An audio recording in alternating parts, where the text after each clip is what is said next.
ஸ்ரீ குருभ्यो நமः. குருர் பிரம்மா குருர் விஷ்ணுர் குருர் தேவோ மகேஸ்வரः குரு சாட்சாத் பரம் பிரம்ம தஸ்மை ஸ்ரீ குரவே நமः. இன்றைய தினம்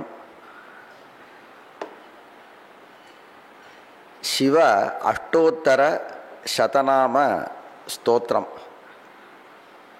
இந்த அஷ்டோத்தர சதநாம ஸ்தோத்திரங்களுக்கு நீலகண்ட தீட்சிதர் சிவ தத்துவ ரகசியம் அப்படின்ற பேரில் ஒரு அருமையான ஒரு வியாக்கியானம் பண்ணியிருக்கார். அந்த வியாக்கியானமானது, அந்த பாஷ்யமானது நமது சென்னை சம்ஸ்கிருத கல்லூரியில் இந்த வருடம் தொடங்கி நடைபெறக்கூடிய சிவாகம சிரோமணியினுடைய ஒரு பல பாடத்திட்டங்களில் அதுவும் ஒரு பாடத்திட்டத்தில் வைக்கப்பட்டிருக்கிறது. இந்த சிரோமணி புது சிரோமணி இருக்கிறதுனால அது தொடர்பான கிரந்தங்கள்லாம் நடத்தக்கூடிய ஒரு பாடன கிரமத்தில் அது இல்லை. பாடம் நடத்தி படிக்கிறது அப்படின்ற ஒரு சைலியில் இல்லை. பெரும்பாலும் இந்த சைவ நூட்களை பார்க்கக்கூடிய ஒரு சந்தர்ப்பம் கூட இல்லை. யாராவது எங்களை மாதிரி யாராவது ஒரு சதஸ்க்கு போகும்போது கொஞ்சோன்னு பார்த்துட்டு போகிற மாதிரி அந்த அளவுக்கு தான் அந்த கிரந்தங்கள் இருக்குது. அப்போ இது மாதிரியான கிரந்தங்கள்லாம் அடிக்கடி உபன்யாசம் நிகழ்த்தி அதன் வாயிலாக, ஏன்னா உபன்யாசம்னும் பொழுது சாரமான விஷயங்களை எடுத்து ஜனங்களுக்கு கொடுக்கணுன்ற ஒரு பொறுப்பு உபன்யாசகருக்கு வரும். பாடம் நடத்தும் பொழுது கொஞ்சம் நிதானமாக நடத்திடலாம். ஆனால் உபன்யாசம் அப்படின்றப்போ அந்த எல்லா மக்களையும் ஒன்று சேர்த்து அவர்களுடைய ஸ்ரத்தையை கொண்டு வர்ற அளவுக்கு முக்கியமான விஷயத்தை சொல்லலாமான்ற ஒரு உற்சாகமானது அந்த உபன்யாசகருக்கு ஏற்படும். அந்த வகையில் நிறைய விஷயங்களை நாங்கள் உபன்யாசமாக பல அறக்கட்டளை வாயிலாக அமைத்து வருகிறோம். இன்றைய தினம் ஸ்ரீ மகாலிங்க சர்மா மெமோரியல் என்டோமெண்ட் என்று இந்த அறக்கட்டளை, அவர்களது குடும்பத்தார்கள் 3 அறக்கட்டளை, ஒரே தினத்தில் 3 அறக்கட்டளை, இந்த உபன்யாசத்திற்காக ஒரு அறக்கட்டளை, மாணவர்களுக்கு சாத்திரவர்த்தி ஸ்காலர்ஷிப் கொடுக்க வேண்டும் என்பதற்காக ஒரு அறக்கட்டளை, அதேபோல் மாணவர்களுக்கு குமார போஜனம், இன்றைய தினம் குமார போஜனம் செய்ய வேண்டும் என்று 3 அறக்கட்டளைகள். ஆனால் இந்த அறக்கட்டளை வாஸ்தவமாக எப்போ நடத்தணும்னா ஆனி மாதம் மிருகசீரிஷத்தில் நடத்தணும். ஆனி பல காரணங்கள்னால எங்களால் நடத்த முடியல. டிசம்பர் மாதம் வைக்கப்பட்ட அறக்கட்டளை இது. அது ஒரு வருஷம் ஆகலை. ஒரு காரணம், ஆனி மிருகசீரிஷம் நடத்த முடியல, ஆடி மிருகசீரிஷமும் நடத்த முடியல. ஆவணி மிருகசீரிஷத்தில் அவர்கள் குடும்பத்தார்கள் அந்த நினைவாக இந்த உபன்யாசமானது இன்றைய தினம் நடைபெறுகிறது. நமது சென்னை சம்ஸ்கிருத கல்லூரியினுடைய போஷக நிறுவனமாகிய ஸ்தாபனமாகிய அறநிறுவனமாகிய Sri V Krishnaswami Aiyar Sanskrit education trust மூலமாக நடைபெறக்கூடிய பல அறக்கட்டளைகளும் இந்த அறக்கட்டளையும் ஒன்றாகும். எனவே அந்த குடும்பத்தார்களுக்கு மனமார்ந்த நன்றியை தெரிவித்துக் கொள்கிறேன். இந்த நிகழ்ச்சிக்காக வந்திருக்கக்கூடிய அனைவருக்கும் மனமார்ந்த சுவாகதத்தை தெரிவித்துக் கொள்கிறேன். இந்த ஒரு ரொம்ப முக்கியமானது, நீலகண்ட தீட்சிதர் அப்பைய தீட்சிதரனுடைய உபன்யாசத்தில் அவர் பெரியவர் சொல்ல போகிறார். அப்பைய தீட்சிதரனுடைய அவர் பேரன் சைவத்துக்கு அந்த அளவுக்கு சிவபக்தியை பரப்பின சம்ஸ்கிருத மகான்களில் ரொம்ப முக்கியமானவர்கள் நீலகண்ட தீட்சிதர், ஹரதத்த சிவாச்சாரியார், ஹரதத்தாச்சாரியார்னு சொல்லுவோம், சில பேர் ஹரதத்த சிவாச்சாரியார்னுவா, ஹரதத்தாச்சாரியார். இவாள்லாம் அடுத்தது நமக்கு திருவிசைநல்லூரில் வாழ்ந்து இவாள்லாம் சிவநாம மகிமையில் இவாள்கிட்டேருந்து தெரிஞ்சுக்கணும், அப்படி கொண்டு வந்தவர். இந்த சிவ அஷ்டோத்தர சதநாம ஸ்தோத்திரத்தினுடைய பெருமையை அவர் சொல்ல நாம் கேட்க போகிறோம். இதில் ரொம்ப ஒரு கிரமங்கள், நீலகண்ட தீட்சிதரனுடைய கிரமமே ஒரு தனி. அந்த பாஷ்யத்தை படிக்கணும் அப்படின்னாலே அது சுவாரஸ்யம். எப்படி அமைச்சிருக்காருன்றதை நான் சொல்கிறேன். இவ்வளோ விஷயங்கள் நான் அவர் அண்ணா ரமணன் அண்ணா அவர்கிட்ட பேசும் பொழுது இதெல்லாம் நீங்கள் சொல்லுங்கன்னு நான் அவர்கிட்ட சொல்ல, வர்றவாளுக்கு சிவநாமம், சிவன்ற அந்த நாமங்களினுடைய அந்த பெருமையை நீங்கள் சொல்லணும் அப்படின்னு தான் அவர்கிட்ட நான் கேட்டுட்டேன். அவர் எப்படி அமைச்சிருக்காருன்னு பார்த்தோம்னா, முதல்ல ஒரு காலத்தில், இன்றைய தினம் நாமெல்லாம் அப்படி இல்லை. ஒரு காலத்தில் சைவ வைஷ்ணவ சண்டை ரொம்ப ஜாஸ்தியாக இருந்திருக்கு. நமக்கு ஏதோ ஒரு காரணம், நமக்கு ஒரு சகிப்புத்தன்மை வந்துடுது, ஏற்றுக்கொள்ளக்கூடிய ஒரு பக்குவம் நமக்கு வந்துடுது. இந்த காலத்தில் அநேகமாக யாரையும் நிந்திக்கக்கூடிய ஒரு பழக்கம் நமக்கு இருக்கு. நமக்கு இல்லை, யாரையும் நிந்திக்கிற ஒரு பழக்கம் இல்லை. நமக்கு எல்லாத்தையும் ஏற்றுக்கொள்ளக்கூடிய ஒரு மனப்பான்மை, அது நாட்டினுடைய அமைப்பா இல்லை பிற மதங்களை பற்றி தெரிந்து கொள்ளக்கூடிய ஒரு பெரிய சூழ்நிலை நமக்கு வந்த காரணத்தினால், பிற மதங்களை பற்றி தெரிந்து கொண்ட காரணத்தினால் அதை தூஷிக்கக்கூடிய ஒரு மனோபாவம் நமக்கு இல்லையான்னு தெரியல. ஆனால் அவர் காலத்தில், நீலகண்ட தீட்சிதர் காலத்தில் சைவ வைஷ்ணவ சண்டை நிறைய நடந்திருக்கு. எடுத்த உடனேவே ஒரு 11 பத்தி இருக்கும் ஞாபகம், 11 13 அல்லது 9 தெரியல. அந்த பத்தியில் இந்த புராணங்கள்லாம் தாமச புராணம், ராஜச புராணம், சாத்விக புராணம்னு புராணங்களை பிரிச்சுட்டு இந்த சிவநாம அஷ்டோத்தர சதங்கள் வரக்கூடிய இந்த புராணங்கள்லாம் அந்த நிந்தனை பண்ணக்கூடிய ஒரு தூஷணங்கள், நிந்தனைகள், அது ஒரு 9 11 பேராகிராஃபில் கொடுக்குறார். கொடுத்துட்டு இதை அத்தனைக்கும் அப்படியே பதில் சொல்லிட்டு வரார். அவ்வளவு அழகான ஒரு அமைப்பு. அந்த கேள்வி என்ன, நிந்தனை என்ன, தூஷணம் என்னன்றதை விட்டுடலாம் நாம. ஆனால் எப்படி ஒரு கேள்விக்கு பதில் எப்படி கொடுக்குறாருன்றதை எடுத்தோன்னா முதல்ல கொடுத்துட்றார். அப்புறம் அந்த சிவா அஷ்டோத்தர சத்தநாதனுடைய ரிஷி, சந்தஸ், தேவதை, இது எப்படி தியானம் பண்ணணும், சுவாமியை தியானம் பண்ணும் பொழுது ஜப காலத்தில் 4 புஜத்தோட தியானம் பண்ணணும்னு ஒரு அம்சத்தை அதில் சொல்கிறார். அடுத்தது ஆகமங்களில் வாத்தூல சுத்தாக்கியம்னு ஒரு ஆகமம். சில ஆகமங்கள்லாம் 28 ஆகமங்கள் உபாகமங்கள் இருந்தாலும் கூட சில ஆகமங்களுக்கு ரொம்ப முக்கியத்துவம், நமக்கு சர்வஜானோத்தர ஆகமம் பார்க்கும்பொழுது ரொம்ப முக்கியத்துவம் தெரிகிறது. வாத்தூல சுத்தம்ன்ற ஆகமம். இந்த ஆகமத்தில் வாத்தூல சுத்தத்தில் இருக்கக்கூடிய 25 நாமாக்கள், பரமேஸ்வரனுடைய நாமாக்களை எடுத்துக்கிறார். 25 மூர்த்தங்கள், அந்த மூர்த்தங்களை சொல்லி இந்த 108 நாமாக்கள், சிவாய நமஹா, மகேஸ்வராய நமஹா அப்படின்ற 108 நாமாக்களை பிரிக்கும் பொழுது அவர் சிவாத்வைத்தத்தில் இருக்கக்கூடிய சித்தாந்தத்தை மனசில் வச்சுண்டு, ஏன் அப்படின்னு நான் சொல்கிறேன்னா, சிவநாமத்தினுடைய மகிமையை நாம் தெரிஞ்சுக்கணும். ஆனால் சித்தாந்த சைவ பிரகாரமோ சைவ சித்தாந்த முறைப்படியோ அவர் வியாக்கியானம் பண்ணலை. அவர் நமக்கு சிவாத்வைத்தத்தை பிரகாரம் இருக்கக்கூடிய சித்தாந்தத்தை முதல்ல சொல்லிட்டு இந்த ஒரு நாமாவையும் வியாக்கியானம் பண்ண ஆரம்பிக்கிறார். வியாக்கியானம் பண்ணும்பொழுது இந்த பெயரானது வேதத்தில் வந்திருக்கா இல்லையா, ஸ்ருதி பிரசித்தம் நாம சிவாய நமஹான்னா இந்த பெயர் வேதத்தில் இருக்கா, அப்போ வேதத்தில் பிரசித்தமான பெயர் மகேஸ்வராய நமஹா வேதத்தில் இருக்கா அப்படின்னு 108 பேரும் வேதத்தில் இருக்கா இல்லையான்னு பரீட்சை பண்ணி அதை சொல்கிறார். 1 ஆகமங்களில் இந்த நாமா எந்த இடத்துல வந்திருக்குன்னு சொல்கிறார். 2 அடுத்து இந்த நாமாவை வியாக்கரண முறைப்படி பிரித்து அர்த்தம் பண்ணுறார். வியாக்கரண முறைப்படி பிரித்து அர்த்தம் பண்ணும் பொழுது சிலர் அதாவது வியாக்கரண ஞானம் இருக்குன்ற காரணத்தினால தன் இஷ்டத்துக்கு வியாக்கியானம் பண்ணவே மாட்டார் நீலகண்ட தீட்சிதர். ஒரு பெயருக்கு எப்படி வேணா இலக்கணம் முறைப்படி எப்படி வேணா விளக்கம் கொடுக்கலாம், ஆனால் அப்படி கொடுக்க மாட்டார். அவருடைய விளக்கம் கொடுக்கறதுக்கு புராணம் அதுக்கு இடம் கொடுக்கறதா அப்படின்னு ஒரு புராணத்தை பிரமாணமாக காண்பிச்சுட்டு இந்த புராணப்படி இந்த நாமத்துக்கு இப்படி வியாக்கியானம் பண்ணலாம் அப்படின்னு வியாக்கியானம் பண்றார். அப்படி பிரகிருதி பிரத்ய வியாக்கரண பிரகாரம் பிரகிருதி பிரத்யங்கள்லாம் குறிப்பிடும் பொழுது பாணினி வியாக்கரணத்தை காண்பிப்பார். பாணினி வியாக்கரணத்தில் சூத்திரங்கள்லாம் இல்லைன்னா உணாதி சாஸ்திரத்துக்கு போவார். உணாதின்னு இல்லைன்னா சாந்திர வியாக்கரணம், இது மாதிரி வியாக்கரணங்கள்லாம் எடுத்து சொல்லுவார். அப்படி இல்லாட்டினா நிருக்த பிரகாரத்தில் வியாக்கியானம் பண்ணுவார். இப்படி நாமத்தை புராணப்படியும் நாமத்தை வியாக்கியானம் பண்ணி சித்தாந்தப்படியும் நாமத்தை வியாக்கியானம் பண்ணுவார். இப்படி அதனால எத்தனையோ பேர் பண்ணிருக்கா. பாஸ்கர் ராயர் கூட இதுக்கு வியாக்கியானம் பண்ணியிருக்கார். இப்படிலாம் இருந்தாலும் கூட நீலகண்ட தீட்சிதனுடைய பாஷ்யமானது அனைவரும் படிக்க வேண்டிய ஒரு பாஷ்யம். அதனால தான் எல்லோரும் சைவர்கள்லாம் நீங்கள் தெரிஞ்சுக்கணும். அவரும் அது நம்ம ரமணன் அண்ணாவுடைய ஒரு பெரிய ஸ்பெஷாலிட்டி, அவரை பற்றி சொல்லணும். இன்னைக்கு அவர் நல்ல யஜுர்வேதத்தை அத்தியனம் பண்ணவர். முழுமையாக யஜுர்வேதத்தை தன்னுடைய தந்தையினிடத்தில் ஆரம்பித்து அதுவும் அவருடைய குருநாதர் அவர்கிட்ட அத்தியனம் பண்ணவர், வேதத்தை அத்தியனம் பண்ணவர். பின்பு லௌகிகமான படிப்பும் படித்து பேங்க்ல உத்தியோகம் பார்த்தவர். அதே சமயத்தில் பாண்டிச்சேரியில் இருந்தவர். பாண்டிச்சேரியில் பிரசித்தமாக ஒரு 2 பேர் இருந்தா. திருவையாறில் பேராசிரியராக கோபால ஐயர்னு ஒரு பெரியவர் இருந்தார், தமிழ் கடல்.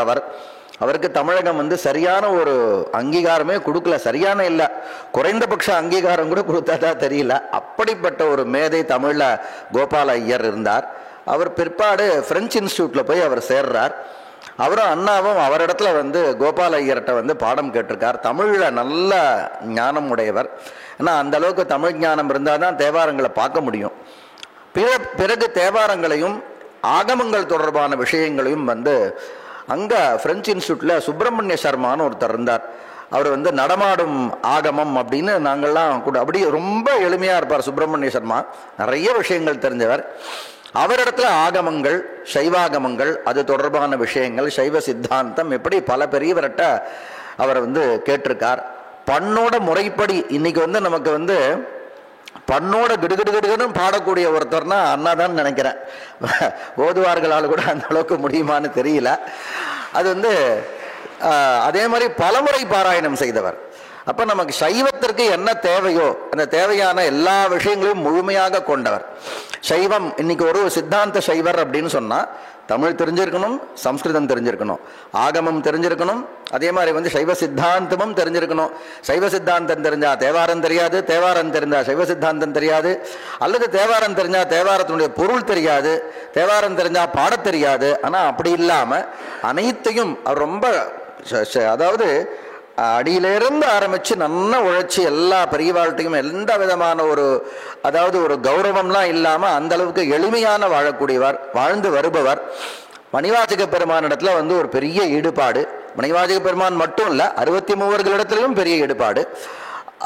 அந்த 63 இவர் வேலை செய்த அந்த வங்கியில் வந்து ஓய்வு, அதிலிருந்து விடை பெற்று இவரும் சரி இவர் தம்பியும் சரி பிற்காலத்தில் வந்து திருவையார் அவருடைய பூர்வீகம். பின்னாடி சிதம்பரத்தில் போய் அவள் செட்டில் ஆறா. கிட்டத்தட்ட 25 வருஷத்துக்கு மேலே இருக்குன்னு நினைக்கிறேன். சிதம்பரத்தில் இருந்து அங்கே மகேஸ்வர பூஜை, மாகேஸ்வர பூஜைன்னு முக்கியமாக சைவர்களுக்கு சொல்லுவாள். சுவாமியை பூஜை பண்ணணும், அடியார்களை பூஜை பண்ணணும். அதை வந்து அவர் வந்து ரொம்ப ஒரு பெரிய கொள்கையாக கொண்டு, அதாவது அர்த்தவாதம்னு நாம் சொல்லுவோம். சிவான்ற 2 நாமத்தை யார் சொன்னானோ அவன் எந்த சண்டாளனாக இருந்தாலும் சரி அவனை தொடலாம், அவனோட சேர்ந்து வசிக்கலாம், அவனோட சாப்பிடலாம், இப்படிலாம் வாக்கியங்கள் இருக்கு. இந்த வாக்கியங்களுக்கெல்லாம் அர்த்தம் பண்ணும்போது இந்த வாக்கியத்தினுடைய வாஸ்தவமான பொருள் என்ன அப்படின்னு கேட்டால் சிவநாமத்தினுடைய பெருமையை சொல்றது அப்படின்னு சொல்லிட்டு அர்த்தவாதம் சொல்லிட்டு விட்டுடுவோம். ஆனால் அவர் அப்படி இல்லை. இது மாதிரியான வார்த்தைகள் வந்து தன்னுடைய நடைமுறையில் கொண்டு வரணுன்ற அளவுக்கு முயற்சி செய்து சிவதீட்சா ஆயிருக்கு, சைவராக இருக்கார் அப்படின்னா எந்த விதமான பாகுபாடும் இல்லாமல் பழகக்கூடிய ஒரு மனப்பான்மையை வளர்த்துக்கணும்னு அப்படி வாழ்ந்து வரக்கூடியவர். 63 வந்து அவர் குரு பூஜையை வந்து சிதம்பரத்தில் செய்து வருபவர். 63 மட்டும் இல்லாமல் பெண்கள் சந்தானாச்சாரியர்கள் எல்லோருக்கும் செய்யக்கூடியவர். அதே போல் பிரதி மாதம் பௌர்ணமி என்று அவர் மணிவாசக பெருமானுக்கு விசேஷமான ஆராதனை. இப்படி வந்து பல விதத்தில் ஒரு சைவனுக்கு என்னென்னலாம் இருக்கோ எல்லாவற்றையும் செய்து வரக்கூடிய மிகவும் எளிமையானவர். அவர் நமக்கு உபன்யாசம் செய்தால் என்ன கிடைக்கும்? அவர் நிச்சயமாக இந்த குறுகிய காலத்தில், நானே ஒரு 15 நிமிஷம் எடுத்துட்டேன், இந்த குறுகிய காலத்தில் வந்து 108 நாமாக்கள் சொல்லவே முடியாது. அவர் செலக்டடாக அவர் எத்தனை நாமாக்கள் எடுத்துருக்காரோ அந்த நாமாக்களினுடைய பொருளை நாம் தெரிந்து கொள்ள வேண்டும். அவர்கிட்ட அந்த ஒரு பொருள் சொன்னால் சிவாஜனமகான்னு சொன்னால் உடனே அவருக்கு அதோடு நிற்காது. இந்த சிவான்ற நாமத்தினுடைய பெருமை வந்து தேவாரங்கள் எங்கெங்கே வந்திருக்கு, சித்தாந்தங்கள் எங்கெங்கே வந்திருக்கு அவர் சொல்ல போகிறார். எனவே அந்த எல்லாம் நாம் கேட்டு தெளிவுற வேண்டும். இந்த சிவபக்தி அதோடு கூட ஞானமும் சிவஞானமும் நமக்கு வளர வேண்டும். அதற்காகத்தான் இந்த ஸ்ரீ மகாலிங்க சர்மா மெமோரியல் என்டோமெண்ட்டின் வாயிலாக இந்த உபன்யாசமானது ஏற்பாடு செய்யப்பட்டிருக்கிறது. ஸ்ரீ நீலகண்ட தீட்சித கிருத சிவ நாமாஷ்டோத்தர சதஸ்தோத்திர வியாக்கியானம். இதற்கு சிவ தத்துவ ரகசியம் என்று பெயர். சிவரகசியம் வேற, இது வந்து சிவ தத்துவ ரகசியம். எனவே இந்த விஷயத்தை பற்றி உபன்யாசம் செய்யும்படி அவரை அன்போடு நமது மகாவித்யாலயத்தின் சார்பாக அன்போடு பிரார்த்தனை செய்து வந்திருக்கக்கூடிய அனைவருக்கும் மனமார்ந்த சுவாகதத்தை தெரிவித்துக் கொண்டு உபன்யாசம் ஆரம்பிக்கும்படி கேட்டுக்கொள்கிறேன். சிவா. மகர்ஷியே ஹிரண்யகர்ப்பம் பஷ்யத ஜாயமானகும் சனோ தேவஸ்பயா ஸ்மிருத்யா சயுனக்து. பேசும் பொருளுக்கு இலக்கிதமாம் பேச்சிறந்த மாசில் மணியின் மணி வார்த்தை பேசி பெருந்துறையே என்று பிறப்பறுத்தேன் நல்ல மருந்தின் அடியை என் மனத்தே வைத்து. திருச்சிற்றம்பலம். பெரியோர்களே, குழந்தைகளே, அர்த்தவாதம்னா என்னன்னு இப்போ 10 நிமிஷம் நம்ம இப்போ கேட்டோம். என்னை பற்றி ஐயா சொன்னதெல்லாம் அர்த்தவாதம். அது நம்புறவா அவளுடைய ரிஸ்கில் நம்பிக்கலாம். ஆனால் அதை நான் ஆசீர்வாதமாக எடுத்துக்கிறேன். அப்படி இருக்கணும், இப்படி தான் இருக்கணும்னு பிரின்சிபல் ஐயா கட்டளையிட்டதாக எடுத்துக்கிறேன், முயற்சி பண்ணுறேன். பாவனமான ஸ்ராவண சோமவாரம் இன்னைக்கு. அதனால் அதை தவிர இன்னைக்கு சோம மிருகசீர்ஷ யோகம்னு ஒன்று. இந்த மிருகசீரோ நட்சத்திரம் திங்கட்கிழமை வந்து அது ஒரு சிறப்பு. இதெல்லாம் முன்னாடி 2 மாதத்தில் போன மிருகசீர்ஷ நட்சத்திரங்களில் இல்லாமல் இருந்திருக்கலாம். அதனால் கபாலியோடைய சங்கல்பப்படி இன்னைக்கு தான் உத்தமமான தினம்னு அவர் முடிவு பண்ணிப்பார் அப்படின்னு நினைக்கிறேன். அதில் பகவானுடைய நாமாக்களுடைய மகிமையை பார்க்க போகிறோம். பிரின்சிபல் சார் சொன்ன மாதிரி நிகரில்லாத ஒரு வியாக்கியானம் பண்ணியிருக்கிறார் நீலகண்ட தீட்சிதர். பெரிய கட்டுப்பாடுகளோடு பண்ணியிருக்கிறார். சண்டையே போடலை, யார்ட்டையுமே சண்டை போடாமல் பண்ணியிருக்கிறார். சண்டை போட்டவாளுக்கு பதில் சொல்லியிருக்கிறார். அந்த பதில் எவ்வளோ அழகாக சொல்லியிருக்கிறார் அப்படின்னா அதை மட்டும் 2 நிமிஷம் சொல்லிடுறேன். பிரம்மா என்பவர் வெவ்வேறு காலங்களில் வெவ்வேறு குணவசனாக இருந்து வெவ்வேறு புராணங்களை சொன்னார். தமோ குணத்தை சார்ந்து சிவபுராணங்களை சொன்னார். ரஜோகுணத்தனாக இருந்து இந்த பிராம புராணங்களை சொன்னார். சாத்விக குணத்தோடு இருந்த பொழுது விஷ்ணு புராணங்களை சொன்னார். அதனால 18 புராணங்களில் விஷ்ணு புராணங்கள் மட்டும்தான் பிரமாணம் கொண்டவை அப்படின்னு ஒருத்தர் சொல்கிறார். ஒருத்தர் சொல்கிறாருன்னா சிவதத்துவ ரகசியம்ங்கிற வியாக்கியானம் எழுதும் பொழுது இந்த பூர்வ பட்சம் நிகழறதுக்கு வாய்ப்பு இல்லை. என்ன காரணம்னா ஒரு சூத்திரம் அதில் வந்து ஒரு அர்த்தம் இருக்குது, அந்த சூத்திரத்துக்கு இதான் தாத்பரியம்னு சொன்னப்புறம் தான் பூர்வபக்ஷம் வரணும். ஒரு புஸ்தகம் பண்ணுறதுக்கே பூர்வபக்ஷம் பண்ண வேண்டிய தேவையில்லை. அப்போ அதை ஏன் அவர் சொல்கிறாருன்னு கேட்டால் இந்த கருத்தை வளரவிடக்கூடாதுங்கிறதுக்காக சொல்கிறார், வேற ஒன்றுமே கிடையாது. கடைசியில் எப்படி முடிக்கிறாருன்னா சிவபுராணங்கள் பிரமாணம் இல்லை அப்படின்னு சில 7 ஹேத்துக்கள் சொல்லி அவள் சொல்கிறா. அப்படி சொல்லியிருக்கா அந்த காலத்தில். அதனால சொல்கிறார் அந்த 7 தோஷங்களை அப்படியே விஷ்ணு புராணங்களில் என்னால் காட்ட முடியும், ஆனால் விஷ்ணு புராணங்கள் பிரமாணம் இல்லை அப்படின்னு நான் சொல்ல மாட்டேன் அப்படின்னு சொல்கிறார். அதனால் ஒரு பெரிய சமரசத்தை அவர் விரும்புகிறார். அதுக்கு என்ன காரணம் சொல்கிறாருன்னா பல பேரும் மயங்குறாங்கிறதுக்காக நான் மயங்க வேண்டும் என்பது இல்லை அப்படிங்கிறார். நான் தப்பாக புரிஞ்சுக்கணுங்கிறது இல்லை. 2-3 காரணங்கள் சொல்கிறார். முதல்ல இந்த புராணங்கள் எல்லாம் பிரம்மா சொன்னார்னு சொல்கிறதே தப்பு. பிரம்மா வாங்கி சொன்னார், அவ்வளவுதான். பிரம்மா தானாக எதையும் சொல்லலை. என்ன காரணம்னா வேதத்தில் என்ன சொல்லியிருக்கு, ஈசான சர்வ வித்யானாம்னு மகாதேவர் தான் அஷ்டாதச வித்தைகளுக்கும் 14 அல்லது 18 வெவ்வேறு கணக்கு எல்லா வித்தைகளுக்கும் முதல் வக்தா அவர் தான். பரம்பரையாக மற்றவர்கள்லாம் அதுக்கு வந்து வக்தாக்களாக ஆயிருக்கா அப்படிங்கிறதுனால அவர் சொல்கிறார். அதுக்கப்புறம் 18 புராணங்களும் ஒரே அர்த்தம் கொண்டவை அப்படிங்கிறத மகாபாரதம் இவாளுக்கெல்லாம் பிரமாணம் தானே. மகாபாரதம் ராமாயணம்லாம் அவளுக்கு வேதத்தை விட பிரமாணம். அதனால அந்த மகாபாரத வாக்கியத்தை வச்சுண்டு 18 புராணங்கள்லேருந்து 18 புராணங்கள் மற்ற எல்லா வித்தைகளையும் மகாதேவர் தான் சொன்னார். அந்த எல்லாம் ஏகார்த்தம் கொண்டவை, ஒரே பொருள் கொண்டவை அப்படிங்கிறார். ஆனால் பார்த்தா அப்படி தெரியலையே, வெவ்வேறு பொருள் கொண்டவை போல தெரியறதுன்னு கேட்டால் அதுக்கு வியாக்கியானத்தில் சமாதானங்கள் சொல்லிடுவார். ஒரே பொருள் கொண்டவைங்கிறதுனால நாங்கள் வந்து 18 புராணங்களையும் பிரமாணம்னு ஏத்துண்டு தான் இந்த வியாக்கியானத்தை பண்ணுறோம் அப்படின்னு சொல்லிட்டார். இது எப்படி சொல்லார்னா சம்பந்த பெருமான் இதை சொல்லியிருக்கிறார். பூத முதல்வன் முதலா பொலிந்த சூதன் கலிக்கோவை. அந்த 18 புராணங்களும் பூதபதி ஆகின்ற பரமேஸ்வரனை தலைவனாக கொண்டது. அப்படி பார்த்தா தெரியலேன்னு சொன்னால் சிலது நேரடியாக தெரியும், சிலது பரம்பரையாக அவனுடைய உத்கர்ஷத்தில் தான் சித்தாந்தம் இருக்கு. முறையாக படித்தா அது அவனுடைய பெருமையை தான் சொல்கிறது அப்படிங்கிற கருத்தில் சொல்கிறார். அது இருக்கட்டும், அந்த அளவில் அதை நிறுத்திப்போம். இப்போ சிவதத்துவ ரகசியம் அப்படின்னு இந்த வியாக்கியானத்துக்கு பேர் வச்சிருக்கிறார். ஏன் பேர் வச்சோன்னு எங்கேயுமே சொல்லலை, அதை மட்டும் கொஞ்சம் சிந்தனை பண்ணலாம். வியாக்கியானத்தை முழுக்க படிக்கும் பொழுது இது இவருடைய பரம்பரையிலே முன்னாடி வந்தவர், இவரால் ரொம்ப மதிக்கப்படுறவர். ஒவ்வொரு புத்தகத்திலையும் அவருக்கு நமஸ்காரம் பண்ணுவார் அந்த அப்பய தீட்சிதர். அவருடைய ஒரு மேக்னம் ஓப்பஸ் அப்படின்னா அவர் எத்தனையோ புத்தகங்கள் பண்ணிருக்கார். ஆனால் அதிலெல்லாம் மிக தலை சிறந்தது சிரோமணி அப்படின்னா சிவார்க்கமணி தீபிகா. அதில் சொன்ன விஷயங்களை தான் இங்கே சுருக்கமாக சொல்கிறார். அதையும் சொல்லிட்டார் அவர். அப்படி பார்க்கும் பொழுது அந்த புஸ்தகத்திலே நம்ம என்ன தெரிஞ்சுக்கிறோம்னா சிவ தத்துவம் என்பது ரகசியமாகவே இல்லையே, அது சுயம் பிரகாசமாக இருக்குது. இந்த புஸ்தகங்களை வச்சுன்னு சொல்கிறேன். இப்போ தத்துவங்கிறது இங்கே வந்து நம்ம சொல்கிற ஆத்ம தத்துவம், வித்யா தத்துவம், சிவ தத்துவம், அந்த தத்துவம் இல்லை. தத்துவம்னா உண்மைன்னு அர்த்தம், அவ்வளவுதான். சுவாமியினுடைய மெய்மை உண்மை என்பது புஸ்தகங்களில் வித்தைகளில் ரகசியமாக இல்லை, அது ரொம்ப பிரகாசமாக இருக்கு. மற்ற தேவதைகளை விட அவருக்கு தான் பிராமணியம், பிரபுத்துவம் எல்லாமே முக்கியமாக அவருக்கு தான் இருக்கு. அவரை பற்றி தான் தடுக்கி விழுதான் தெரியுது, எல்லா இடத்துலையும் அவர் தான் இருக்கார். அப்படிங்கும்பொழுது சிவதத்துவம் எப்படி ரகசியமாக இருக்க முடியும்? ரெண்டாவது, இந்த வியாக்கியானங்கள் பண்ணுறவா எல்லாருமே வியாக்கியானத்துக்கு பிரகாசம்னு தான் பேர் வைப்பா. என்ன காரணம்? மூலத்தை படிக்கும்போது பல விஷயங்கள் அதில் நமக்கு சூக்ஷ்மமாக இருக்கும். அதனால அது தெரிஞ்சுக்கிறதுக்கு ஒரு வியாக்கியாதா தேவை, ஒரு வியாக்கியானம் தேவை என்பதனால சிவதத்துவ பிரகாசம்ங்கிற பேர் கரெக்டாக இருந்திருக்கும். அப்படி வைக்காம சிவதத்துவ ரகசியம்னு பேர் வச்சிருக்கிறார். அது ஏன் வச்சிருக்கிறார் அப்படின்னு ஏன் தோன்றது அப்படின்னு கேட்டால், இப்போ வேதத்திலேருந்து நமக்கு பிரமாண நூல்கள் ஆரம்பிக்கின்றன. ஆதி நூல் வேதம் தான்.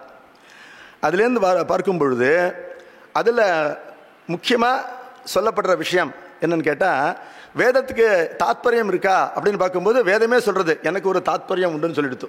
சர்வே வேதா எத்வதம் ஆமனந்தி தபாம்சி சர்வாணிச்ச எத் வதந்தி எதிச்சந்தோ பிரம்மச்சரியம் சரந்தி தத்தே பதம் சங்கிரகண பிரவீமி ஓமிதி அப்படின்னு ஒரு பார்க்குறதுக்கு ஒரு அகராதி டிக்ஷனரி மாதிரி வேதம் பார்க்குறதுக்கு இருந்தாலும், யாருக்கு என்ன வேணுமோ அந்த வேர்டுக்கான அர்த்தத்தை தெரிஞ்சுக்கலாங்கிற மாதிரி ஒரு யூசர் மேனுவல் மாதிரி தான் வேதம் இருக்குது அப்படின்னு தோணினாலும், வேதமே தன்னை பற்றி சொல்லும்போது அப்படி சொல்லலை. எனக்கு ஒரு லட்சியம் இருக்குது அப்படின்னு வேதம் சொல்லிடுது. அதனால அது உண்மையாக இருக்கணும் அப்படின்னு தெரிஞ்சுடுது.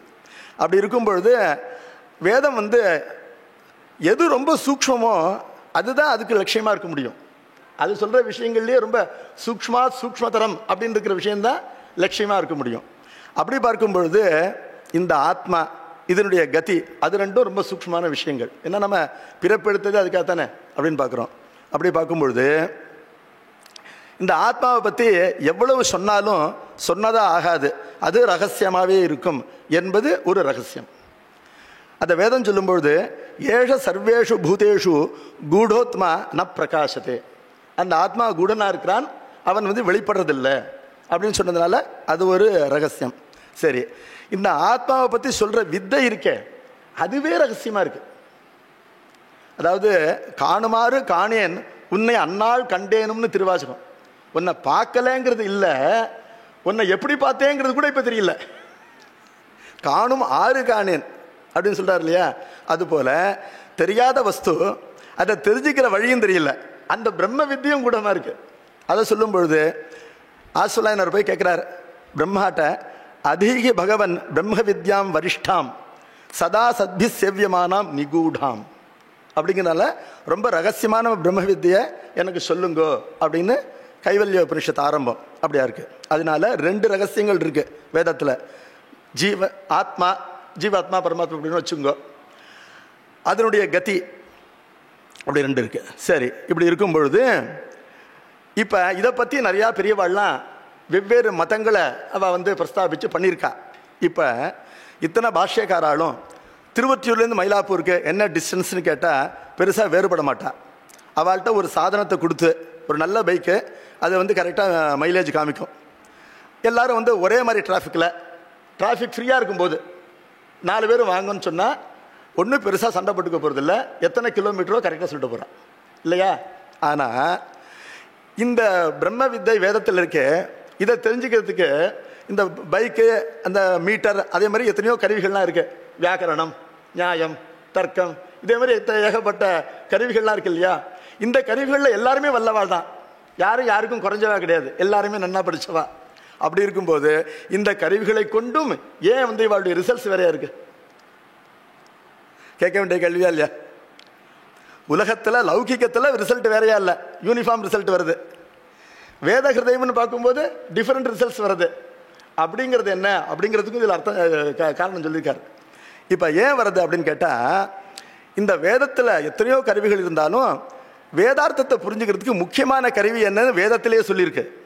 அதுக்கு முக்கியத்துவம் தரணும் அப்படிங்கிறது தான் அப்பே தீட்சித்திலிருந்து நம்முடைய நீலகண்ட தீட்சிதர் கத்துண்டது. அது என்ன முக்கியமான கருவி அப்படின்னு பார்க்கும்பொழுது, பிராகிருதத்தில் சில உதாரணங்கள் சொல்கிறேன், தப்பாக எடுத்துக்காதீங்க. நமக்கு ஒரு ஆப்ரேஷன் ஆகுதுன்னு வச்சுங்களேன், கார்டியாக் ஆப்ரேஷன்.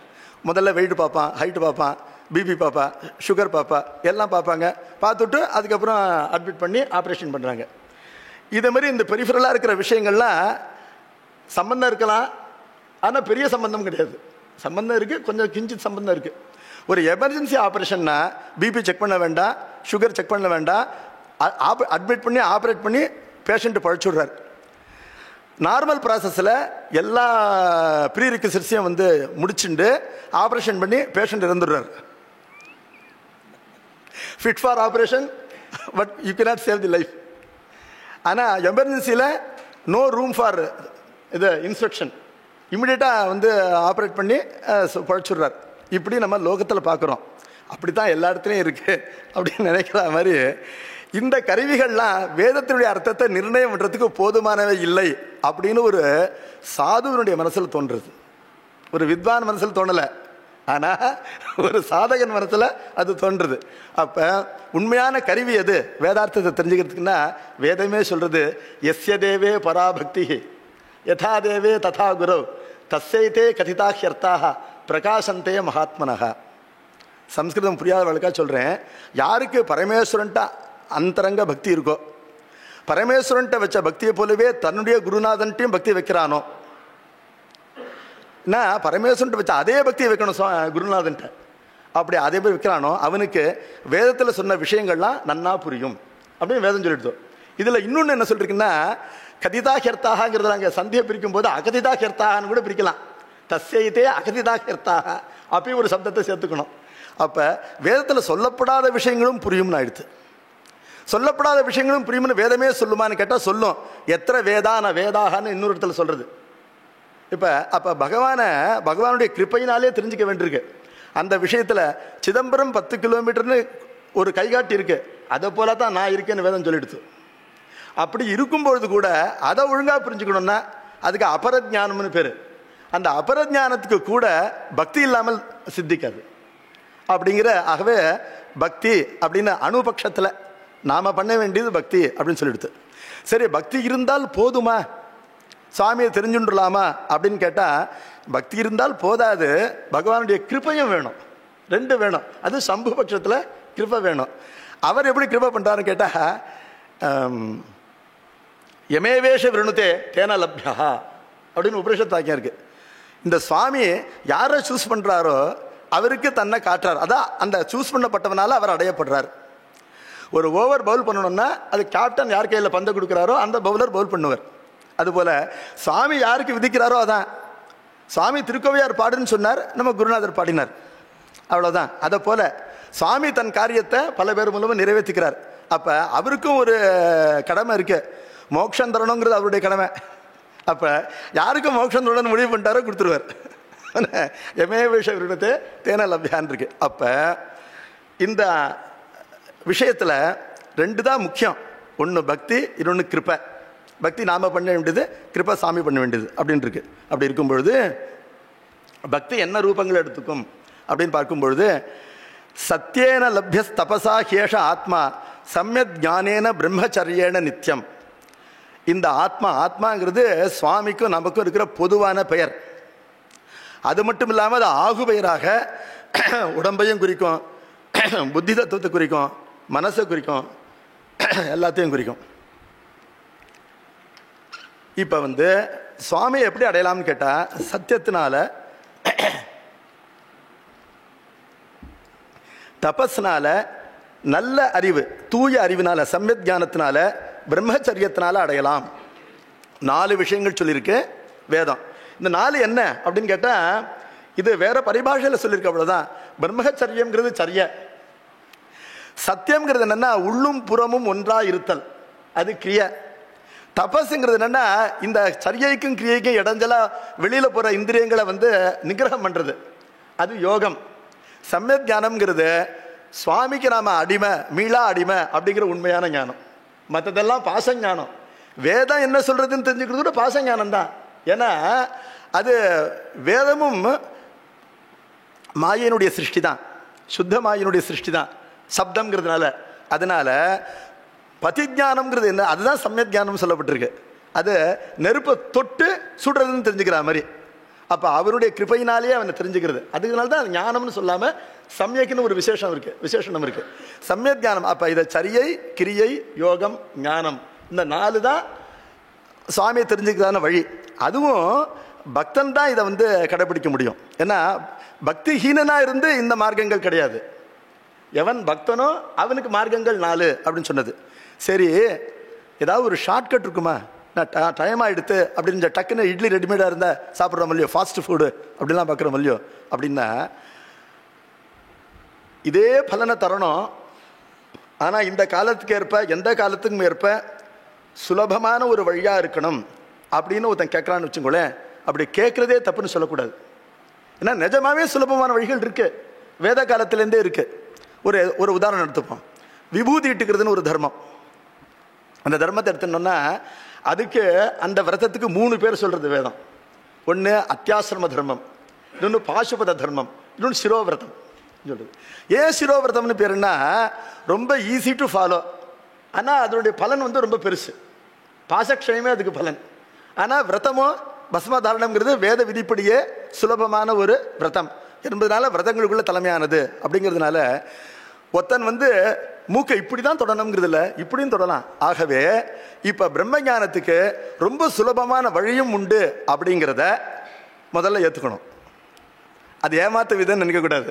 சுலபமான வழி உண்டுங்கிறத ஏற்றுக்கணும். அப்படி ஏற்றுண்டா அது என்ன சுலபமான வழி அப்படின்னு பார்க்கும்போது, சுலபமான வழி உண்டுங்கிறத இந்த சிவதத்துவ ரகசியத்தினுடைய மங்கள ஸ்லோகத்தில் சொல்லியிருக்கார். என்னென்னா, அம்பாள் சுவாமியினுடைய ஒரு பாதியை அடைஞ்சா, ஆனால் பக்தியினால் அவருடைய கிருபையினால் பக்தர்கள்லாம் அவருடைய தாதாத்மியத்தை முழுவதுமாக அடைகிறா அப்படின்னு சொல்லிட்டார். மங்கள ஸ்லோகத்துக்கு தான் அர்த்தம். அம்பாள் தபஸ் பண்ணி சுவாமியினுடைய பாதியை அடைஞ்சா, ஆனால் பக்தர்களுக்கு சுவாமி தன்னை முழுக்க கொடுக்குறார். அந்த தாதாத்மியத்தை அகண்டமேவ முழுக்க பாக்கி இல்லாமல் பக்தி ஸ்பிருஷாம் எத் வசாத், பக்தி இருந்தால் போராது, அவருடைய கருணையினால் அது வந்து நமக்கு பலிக்கிறது. அப்போ அந்த பரமேஸ்வருடைய தயையை நான் நமஸ்காரம் பண்ணுறேன் அப்படின்னு தாம் தயாம் வந்தத்வம் பசுபதேகே தயாம் வந்தத்வம் அப்படின்னு சொல்கிறார். ஆகவே இப்போ பரமேஸ்வருடைய கிருபையினால் ஒரு சுலபமான வழிங்கிறது பக்தி அப்படின்னு தெரிஞ்சுடுத்தோம். அதான் இவருக்கு முன்னாடி மகாகவி சொல்லியிருக்கிறார். என்னன்னா, முதல்ல சுவாமியினுடைய பெருமையெல்லாம் சொல்கிறார். வேதாந்தேஷு யமாஹு ரேக புருஷம் வியாபியஸ்திதம் ரோதசி எஸ்மின் ஈஸ்வர இத்யனன்ய விஷயா சப்தோ யதார்த்தக்ஷரா. ஈஸ்வரன்னா அவர் தான். மற்றவளெல்லாம் லங்கேஸ்வரன் வைகுண்டேஸ்வரன் சொல்லணும். ஈஸ்வரன் சொன்னால் அவர் தான். அவர் வந்து வேதாந்தங்களில் சொல்லப்பட்டிருக்கார். முதலும் கடைசியிலும் அவர் தான் சொல்லப்பட்டிருக்கிறார்.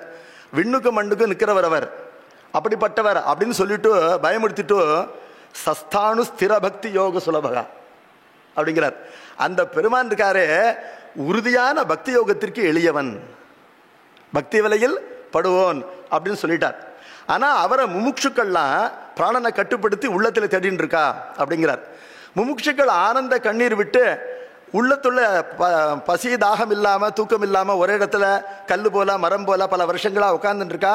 கண்ணில் மட்டும் ஜலம் வருது, உள்ள ஏதோ ஒன்று தெரியுறது, அந்த ஏதோ ஒரு சினிமா உள்ள தெரியுறது. அது என்ன? அவளை கேட்டால் கண்ணுக்கு எதிராக மாதிரி ஒரு அமிர்தமயமான அலைகளை கொண்ட ஒரு சமுத்திரம் இருக்கு, அதில் விழுந்துடணும் தோன்றதுன்னு அவள் விழுந்துட்டாளாம். அப்படிப்பட்ட தத்துவம் எதுவோ அதுதான் சுவாமினி அப்படின்னு சிவமகிமன ஸ்தோத்திரம். ஆகவே இப்படி அந்தராத்மாவாக இருந்துட்டு ஒரு பரம மோதகரமான ஆனந்தத்தை அவர் தரார். மனப் பிரத்யக்சித்தே சவிதம் அவதாயாத்தமருதா பிரகிருஷ்ய துரோமாணா பிரமத சலிலோத்சங்கீத திருஷா யதாலோக்யாஹ்லாதம் ஹிருதயவ நிமஜ்ஜாமிருதமயே ததத்யந்தஸ்தத்துவம் கிமபி அமினஸ்தத்கில பவான். ஏதோ ஒரு தத்துவம் இருக்கு, கிமபி தத்துவங்கிறதுனால அதனுடைய ரகசியதா தெரியுது. ஏதோ ஒரு ரகசிய தத்துவம் இருக்கு, அது நமக்கு தெரியல, ஆனால் ஒரு ஆனந்தத்தை அது கொடுத்துட்டு இருக்கு, ஆனந்த ரூபமா இருக்கு. அப்படிங்கிறதுனால அந்த தத்துவமும் ஆனந்தமா இருக்கு, அதை அடையிற வழியும் அது ரகசியமா இருக்கு அப்படின்னு பார்க்குறோம். அதில் பக்திரேவ கரியசி அப்படின்னு பார்த்துட்டோம்.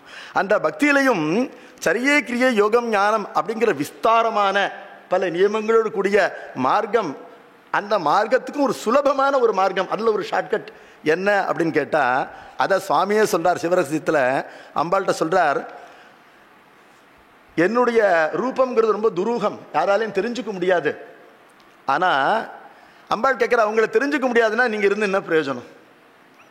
ஒரு வஸ்துவை தெரிஞ்சுக்கலான்னா அதனால் நமக்கு பிரயோஜனம் இருக்குது. சுவாமி சொல்கிறார், அப்படி நினைக்காத. தெரிஞ்சுக்கிறதுக்கு பல விதம் இருக்குது. இப்போ நம்ம இந்திரியங்களால் தெரிஞ்சுக்கிறதுனா கண்ணால் பார்க்குறது, கண்ணால் பார்க்கலனாலும் கரண்ட்டில் வேலை நடக்கிறது, காதால் கேட்காட்டாலும் ஒன்று பிரயோஜனமாக இருக்குது, உடம்பால் தொடாட்டாலும் ஒன்று பிரயோஜனமாக இருக்குது. அதனால அப்படி பிரயோஜனம் உண்டு. அமர்நாத் யாத்திரை பண்ணுறவனுக்கு ரொம்ப குளிர்றது. அப்போ அவன் நெருப்பு காஞ்சா அவனுக்கு அந்த குளிர் போகும். அப்படி இருக்கும்போது நெருப்பை தொட்டு தான் அவன் குளிர் காயணுங்கிறது கிடையாது.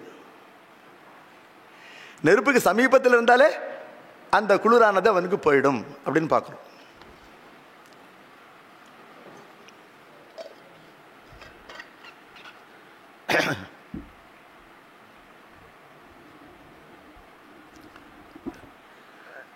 அதை போல யாராலையும் என்னை தெரிஞ்சுக்க முடியாது. அதுக்காக யாரும் பயப்பட வேண்டாம். என்னை தெரிஞ்சுட்டு ஆக வேண்டியது ஒன்றும் இல்லை. சுவாமி சொல்கிறார், என்னுடைய நாமாவை இவன் தெரிஞ்சுட்டானோ அவன் என்ன அநேகமாக தெரிஞ்சுட்டான். சுவாமியினுடைய வாக்கு. அம்பாள்கிட்ட என்ன சொல்கிறாருன்னா, என்னுடைய நாமாவை எவன் தெரிந்து கொண்டு விட்டானோ அவன் என்னை அதிகபட்சமாக தெரிந்து கொண்டவன். அதுக்கு மேலே என்னை யாரும் தெரிஞ்சுக்க முடியாது. என்னுடைய நாமாவை தெரிஞ்சுக்கிறதுனாலேயே அவனுக்கு எல்லா விதமான லாபங்களும் இருக்கு. என்னுடைய தாதாத்மிய பர்யந்த லாபங்கள் இருக்கு. என்ன காரணம்னா, தாதாத்மியத்தோட சொரூபம் எப்படி இருக்கு?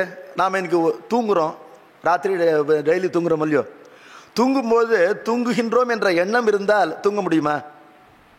தூக்கம் கலைஞ்சிடும் இல்லையா?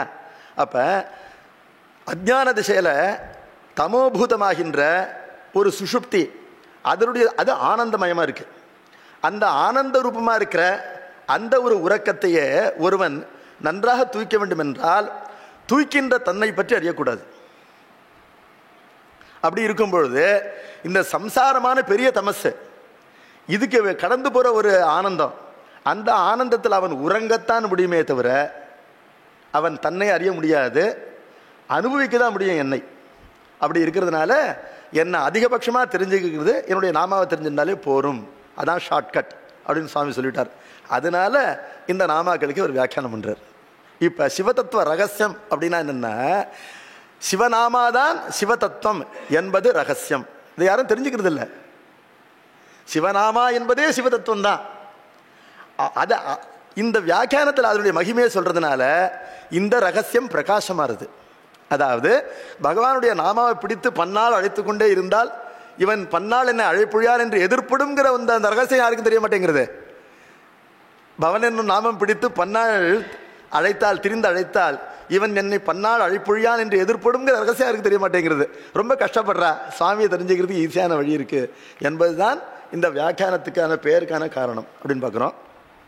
இதில் சிவநாம மகிமைங்கிறது வேதத்திலேருந்து பல இடங்களில் சொல்லப்பட்டிருக்கு. வேதத்திலேருந்து பார்ப்போம், நாமத்துக்கே மகிமை உண்டுங்கிறது பார்ப்போம். நாம மகிமைங்கிறது ஏதோ ஒரு சில நூற்றாண்டுகளுக்குள்ள எல்லாரும் அதை சித்தாந்தப்படுத்தினாங்கிறது கிடையாது. நாம சித்தாந்தம்ங்கிறது வேதத்திலேருந்து இருக்கு.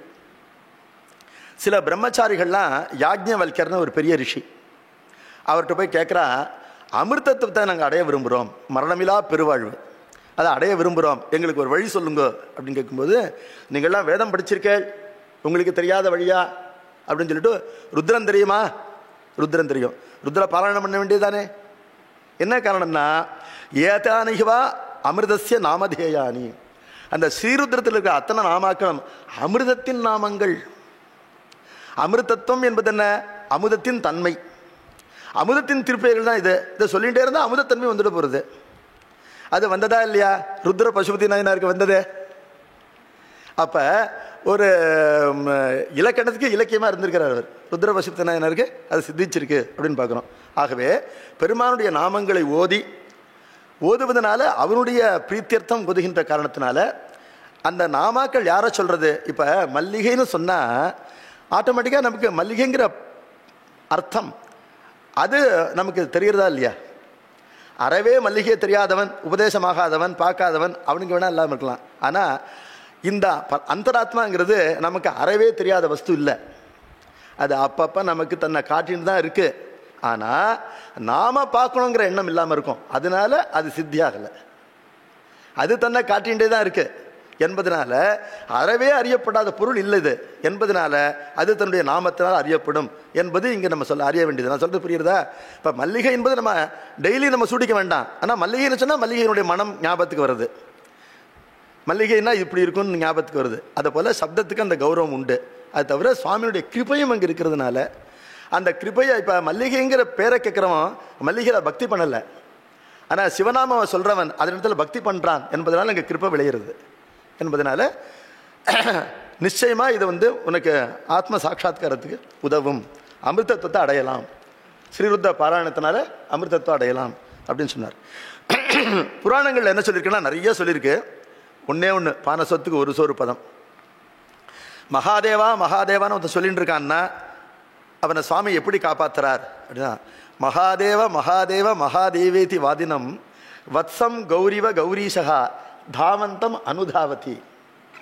ஒரு இளங்கன்று பயமறியாது, அதனால் கண்ணுக்குட்டி என்ன பண்ணும், வீதியில் ஓடி போகும்.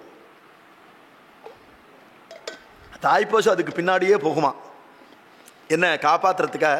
அதுபோல் யார் ஒருவன் மகாதேவா மகாதேவா மகாதேவான்னு எப்போ பார்த்தாலும் சொல்லிகிட்டே இருக்கானோ, எப்போ பார்த்தாலும் சொல்லிட்டு இருக்கணும், அதான் அந்த பிரியத்தை காட்டுறது.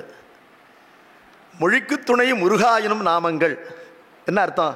நாமங்கள்ங்கிறது பன்மை இல்லை, சம்ஸ்கிருத வியாக்கரணப்படி அந்த நாமாவுக்கே பன்மை உண்டு. பெரிய நாமாங்கிற அர்த்தம், அவ்வளவுதான். முருகன் என்பது ஒரு பெரிய நாமா. அது மொழிக்கு துணையினார். என்ன மொழிக்கு துணைன்னு கேட்டால் அது அனாவசிய பட்சம் கட் பண்ணுமா. என்ன நீங்கள் மார்க்கெட்லேருந்து வரீங்களா? ஆமாம் முருகா. மார்க்கெட்டில் கத்திரிக்காய் சீப்பா? சொல்லிக்கிறாங்க முருகா. எதுக்கு எடுத்தாலும் முருகா முருகான்னு சொல்லிட்டு பதில் சொல்கிறேன். ஆனால் அதுக்கு காவலாக ஒரு முருகா மெசேஜ் சொல்லுங்க.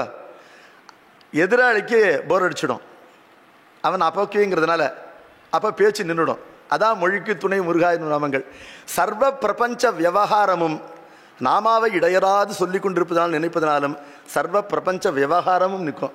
அதுதானே சம்ஸ்கிருதி, அதான சம்சார துக்கம். பாசம் என்பது அந்த சிவநாமாங்கிற கல்லை விட்டெறிஞ்சுட்டே இருக்கும் பொழுது பாசம் விலகி கொண்டே தானே இருக்கும். அப்போ யாவத் ஜீவம் உடம்புல உயிர் இருக்கிற வரையிலும் இந்த சாதனத்தை ரொம்ப ஈஸியான சாதனமாச்சே. தலைகீழ நிற்க சொல்லலை, தாடி வளர்க்க சொல்லலை, சாப்பிடாமல் இருக்க சொல்லலை, தூங்காமல் இருக்க சொல்லலை, ஒன்றுமே சொல்லலையே. அப்போ பாசி படிஞ்ச ஒரு குளத்தில் ஸ்நானம் பண்ணுறவன் கீழே நல்ல சுத்த ஸ்படிகமான தீர்த்தம் இருக்குது, அதை பருகலாம் குளிக்கலாம். அதை யாராவது வேஸ்ட் பண்ணுவாளா? அப்போ இறங்கி குளிக்கும்பொழுது கையால் தள்ளிண்டே குளிக்கலாம். கையால் தள்ளிக்கிறது நின்றுடுத்துனா பாசி பிடிச்சிடும். அப்போ யாவத் ஜீவம் ஒருவன் சிவநாமாவை இதை போல பயன்படுத்தினான்னு சொன்னால் உடம்புலேருந்து உயிர் போன அப்புறம் நம்ம பொறுப்பு கிடையாது, நிஜமாவே நம்ம பொறுப்பு கிடையாது, சுவாமியினுடைய பொறுப்பு என்பதனால ரொம்ப சுலபமான மார்க்கம் அப்படிங்கிறது சொல்லப்பட்டிருக்கு. அப்புறம் பாகவத புராணத்தில் அம்பாள் தக்ஷன்ட்ட சொல்கிறா, எத் தக்ஷரம் நாம கிரேரிதம் நிருணாம் சக்ருத்து பிரசங்காத்து அகம் ஆசு ஹந்தி தத்து. 2 எழுத்து மனிதர்களால் போகிற போக்கில் சொன்னால் போகிறோம், நினச்சி கூட சொல்ல வேண்டாம், அது அதனுடைய கடமையை செஞ்சுருமா, பாபத்தை போக்கிடும். இப்போ 2 விஷயம் இருக்குது. அதை புராண விஷயமாக புராணம் மூலமாக சித்தாந்தம் பண்ணுறார்.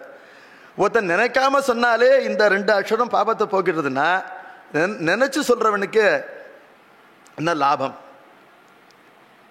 இப்போ நினைக்காம சொன்னாலே பாவத்தை போக்கிறதுங்க ஒரு அர்த்தவாதம் அப்படின்னு வச்சுக்க வேண்டிய தேவையில்லை, அது நியாயமான வாதம்னே வச்சுப்போம். என்ன, அரிசி வாங்கிட்டு வா அப்படின்னு சொல்கிறேன்னு வச்சுக்கோங்களேன், சிவான்னு வந்துடுது. அரிசி வாங்கிட்டு வாங்கும்போது சிவான்னு வந்துடுறது, அதனால பாபம் போகிறது அப்படிங்கிற போது சிவான்னு நினச்சி சொல்கிறதுக்கு என்ன பலன்னு கேட்டால், வீடு பேருன்னு 2 இருக்குது. வீடு பேர் என்ன? வீடு என்பது பாசத்திலிருந்து விடுதலை, பேரு என்பது சிவத்தன்மையை பெறுவது. அப்போ அதுக்கு 2 லட்சணம் இருக்குது. அப்போ இந்த பிரசங்காத்து நினைவின்றி சொன்னால் அது என்ன பண்ணுது, அந்த நேரத்தில் பாவத்தை போக்கி விடுவது. நினைந்து சொன்னால் அது மீண்டும் அடராமல் காத்து சிவத்தன்மை தருகின்றது. புரியுதா அப்படின்னு சொல்கிறோம். அப்புறம் திருமுறைகளில் பார்ப்போம், திருமுறைகள்லையும் பார்க்கணும். ஐயா வந்திருக்கிறார், அதனால அந்த திருமுறையை முதல்ல எடுப்போம். மருந்தவை மந்திரம் மறுமை நன்னெறியவை மற்றும் எல்லாம் அருந்துயர் கெடும் அவர் நாமமே சிந்தை செய் நன்னெஞ்சமே. என் மனமே, நீ என் பேச்சை கேட்பேன்னா ஒரே ஒரு சகாயம் எனக்கு பண்ணு, நீ வேற ஒன்றும் பண்ண வேண்டாம், பரமேஸ்வருடைய நாமத்தை மட்டும் எப்பொழுதும் நினைச்சுட்டே இரு. சொல்றதுக்கு கூட கஷ்டமா இருந்ததுன்னா நினைச்சுட்டே இரு. அது என்னன்னு கேட்டால் மருந்து. அவை இந்த பிறவி பிணிக்கு அவை மருந்து. அவை எல்லா விதமான மந்திரங்களும் அந்த நாமத்தில் அடங்கிடுத்து. ஏன்னா மந்திரங்கிறது எத்தனையோ ஆயிரக்கணக்கில் இருக்குது, எல்லாமே சிவநாமத்திலும் அடங்கிடுத்து. மறுமைக்கு செல்ல வேண்டிய மார்க்கங்கள்லாம் அதில் அடங்கிடுத்து. ஏன்னா யாருக்கு எது வேணுமோ அதை கொடுக்கும். மோட்சம்தான் வேணுங்கிறது இல்லை, பக்தாளுக்கே மோட்சம்தான் வேணுங்கிறது இல்லை. என்ன அவளுக்கு அது சித்தம், அதை பற்றி அவளுக்கு கவலை கிடையாது. ஒரு பறவையை பார்த்தோன்னா பறவை வேணும்னு கேட்டாராம், உடனே சுவாமி கொடுத்துட்டார். சங்கிலியை பார்த்தோன்னா சங்கிலி வேணும்னு கேட்டார், உடனே கொடுத்துட்டார். எது வேணும்னு கேட்டாலும் கொடுக்கும் அது, அப்படிங்கிறதெல்லாம் சொல்கிறார். அருந்துயர் கெடும் அவர் நாமமே சிந்திசை என்பதனால வேறு மார்க்கங்கள் தேவையில்லை என்பதை சொல்கிறார். அப்புறம் பிராமணாலாம் நித்தியப்படி வேதபாராயணம் பண்ணி அனுஷ்டானங்கள்லாம் பண்ணிட்டு சிவநாமத்தை பிரச்சாரம் பண்ணுறாளாம். எந்த ஊரில்? திருநள்ளாறில். வேதியர்கள் வேள்வி ஒழியாது மறைநாளும் ஓதி அரண் நாமமும் உணர்த்திடும் நல்லாரே அப்படின்னு சொன்னார். அப்புறம் மதுரையில் அவர் என்ன பண்ணுறார், சமணர்களோட வாதிடும் பொழுது ஒரு பதிகத்தை எடுத்து நெருப்பில் போடுறார். அது பச்சையாக இருந்தது. அந்த பதிகம் ஏன் பச்சையாக இருந்தது அப்படிங்கிறதுக்கான காரணத்தை போடும்பொழுது ஏன் பச்சையாக இருக்குங்கிறதுக்கு ஒரு காரணம் சொல்லி ஒரு பதிகம் போடுறார். போட்ட பதிகத்தில் சுவாமியினுடைய பெயர் இருக்கான். அது என்ன பதிகம்? போகமார்த்த புன்முலையாள் அப்படிங்கிற பதிகம். நாகமார்த்த நம்பெருமான் மேது நல்லாரே. இதில் நாமம் எதுனா நம்பெருமான் என்பது நாமம். அதில் வேற எந்த நாமமும் வரல. மன் நாதகா, எங்கள் தலைவன், என் தலைவன்கிறதான். ஆனால் அதுவே அவனுக்கு எப்படி அவனையே குறிக்கின்ற நாமமாகும்? இப்போ ஒவ்வொருத்தர் ஒவ்வொரு தலைவரை தன் தலைவர் என்று சொல்வது உண்டா இல்லையா? அப்போ நம்பெருமான் என்பது சிவபெருமானுக்கு எப்படி பெயராகும் அப்படின்னு ஒரு கேள்வி வருது. எப்படி கேள்வி வருதுன்னா, யார் யார் எந்தெந்த தெய்வத்தை தங்கள் தலைவனா நினைச்சுட்டு வழிபட்டாலும் பலன் அளிப்பவன் இவன் தானே, இவனுக்கு தான் நமஸ்காரம் உரியது என்பதனால எல்லா நம்பெருமான்களுக்கும் உண்மையான நம்பெருமான் இவர். அதனால இது அவருக்கு உரிய பெயர். அப்போ நம்பெருமான் மேயது நல்லாரே. இந்த விஷயங்கள்லாம் அரதத்தை நிறையா சொல்லியிருக்கிறார். அது மட்டும் இல்லை, எந்த தெய்வத்தினுடைய பெயர்லையும் நமக்கு எந்த விதமான இதுவும் கிடையாது, துவேஷமும் கிடையாது. என்ன காரணம்னா, ரிக்வேதத்துக்கு சூத்திரம் கொடுத்த ஆஸ்வலாயனர் சொல்கிறார், அவெல்லாம் எல்லா சமய ஆச்சாரத்துக்கும் பிராமணிக்கர். அவர் சொல்கிறார், வேதத்தில் வர எல்லா பெயர்களும் சிவபெருமானுடைய பெயர்கள் தான். சர்வாணிகவா அஸ்ய நாமதேயானி. அப்போ இந்திரன்லேருந்து, மித்திரன்லேருந்து, வருணன்லேருந்து, வாயுலேருந்து, சூரியன்லேருந்து, விஷ்ணுலேருந்து, பிரம்மாலேருந்து எல்லா பெயர்களும் பரமேஸ்வரனுடைய பெயர் தான். அந்த பெயர் தான் தேவர்கள் வச்சுட்டுருக்கா. என்ன காரணம்னா, எனக்கு ரமணன் பேர், நான் தான் முதல் ரமணன்னா உலகத்தில், எனக்கு முன்னாடி ரமணன் உண்டு. அம்பலத்தில் ஆடுறவருக்கு நடராஜன் பேர், தரிசனம் பண்ணுறவருக்கு நடராஜன் பேர். அந்த நடராஜனுடைய பேர் இவர் வச்சுட்டுருக்கார். அதை போல் விஷ்ணுவுக்கு விஷ்ணுங்கிற பேர் முதல் விஷ்ணு பரமேஸ்வரன், அவருடைய பேர் தான். அதனால நாமாக்களில் ஒன்றும் விஷயம் கிடையாது. எல்லா நாமாக்களும் பரமேஸ்வரனுடைய நாமாக்கள்ங்கிறதுனால தான் யார் யார் எந்தெந்த தெய்வத்தை நம்பெருமான் என்று வழிபட்டாலும் பலன் கொடுக்குற இவர் தான். ஏன்னா பலதாத்திருத்தம் தெய்வங்களுக்கு கிடையாது. ஏன் கிடையாது? பலதாத்திருத்தம் கிடையாது. இப்போ லௌகிக்கத்தில் நீங்கள் சொல்கிறத புரிஞ்சிக்க முடியலையே. இப்போ காஞ்சிபுரத்துலேருந்து ஐயா வந்திருக்காரு, மயிலாப்பூர்லேருந்து ஐயா வந்திருக்கா. இன்னும் நான் சுவாமியை போய் தரிசனம் பண்ணல. கட்சி ஏகம்பரை தரிசனம் பண்ணாமல் நினச்சிக்கிறேன், கபாலியை தரிசனம் பண்ணாமல் நினச்சிக்கிறேன். இவா ரெண்டு பேரையும் பார்க்கும்போதே சிவமயமாக நான் பார்க்குறேன் அப்படின்னு நான் நினச்சிக்கிறேன்னு வச்சுக்கோங்களேன். இப்பொழுது இப்போ பரமேஸ்வரன் எனக்கு அனுகிரகம் பண்ணுவாரா மாட்டாரான்னு ஒரு கேள்வி வருது. இப்போ நான் உங்கள்கிட்ட சொல்கிறேன், நீங்கள் ஏகம்ப ஸ்வரூபமே எனக்கு இருக்கேள். அவரை கூட நான் பஸ்ஸில் போய் டிக்கெட் வாங்கி போய் பார்க்கணும், ஒரு செலவு சிரமங்கள் இருக்குது. செலவு சிரமங்களை மிச்சப்படுத்தின ரொம்ப அன்பான ஏகம்பர் நீங்கள். அந்த ஏகம்பரோட நீங்கள் பிரியமானவர். என்ன காரணம்னா, எனக்கு இந்த செலவையும் இந்த சிரமத்தையும் மிச்சப்படுத்திட்டேள் அப்படின்னு நான் சொல்கிறேன்னு வச்சுங்கோ. இப்படி சொல்லும் பொழுது நான் உங்களை ஏமாத்துறதுக்காகவோ என்ன ஏமாத்துறதுக்காக சொல்லலை, நிஜமாக சொல்கிறேன்னு வச்சுங்கோ. நிஜமாக சொல்கிறது தான் பக்தி. நல்லா கவனிங்க, பாவம்தான் பக்தி. இப்போ உலகத்தில் எல்லாரும் எல்லாருமா பேசுகிறா, அதுக்காக சொல்கிறேன். உங்களை ஏமாத்துறதுக்காக நான் இதை சொல்லலை, என்ன ஏமாத்துறேன். நிஜமாவே இன்னைக்கு கட்சி ஏகம்பர் நினைவு இருக்குது, அவனை பார்க்கணுன்னு நினைக்கிறேன். நீங்கள் ஞாபகப்படுத்தி விட்கள். உங்களை பார்த்தபோது பார்த்ததா ஒரு திருப்தி வந்துடுத்து அப்படின்னா நான் அந்த திருப்தியில் சொல்கிறேன். அப்படின்னா இப்போ அனுகிரகம் பண்ணுவாரா மாட்டாரா சுவாமின்னு கேட்டால், லோகத்தில் ஒருத்தரை நம்ம உஸ்தியாக சொல்கிறோன்னா இன்னொருத்தர் அனுகிரகம் பண்ண மாட்டார். ஆனால் சுவாமி அப்படி இல்லை.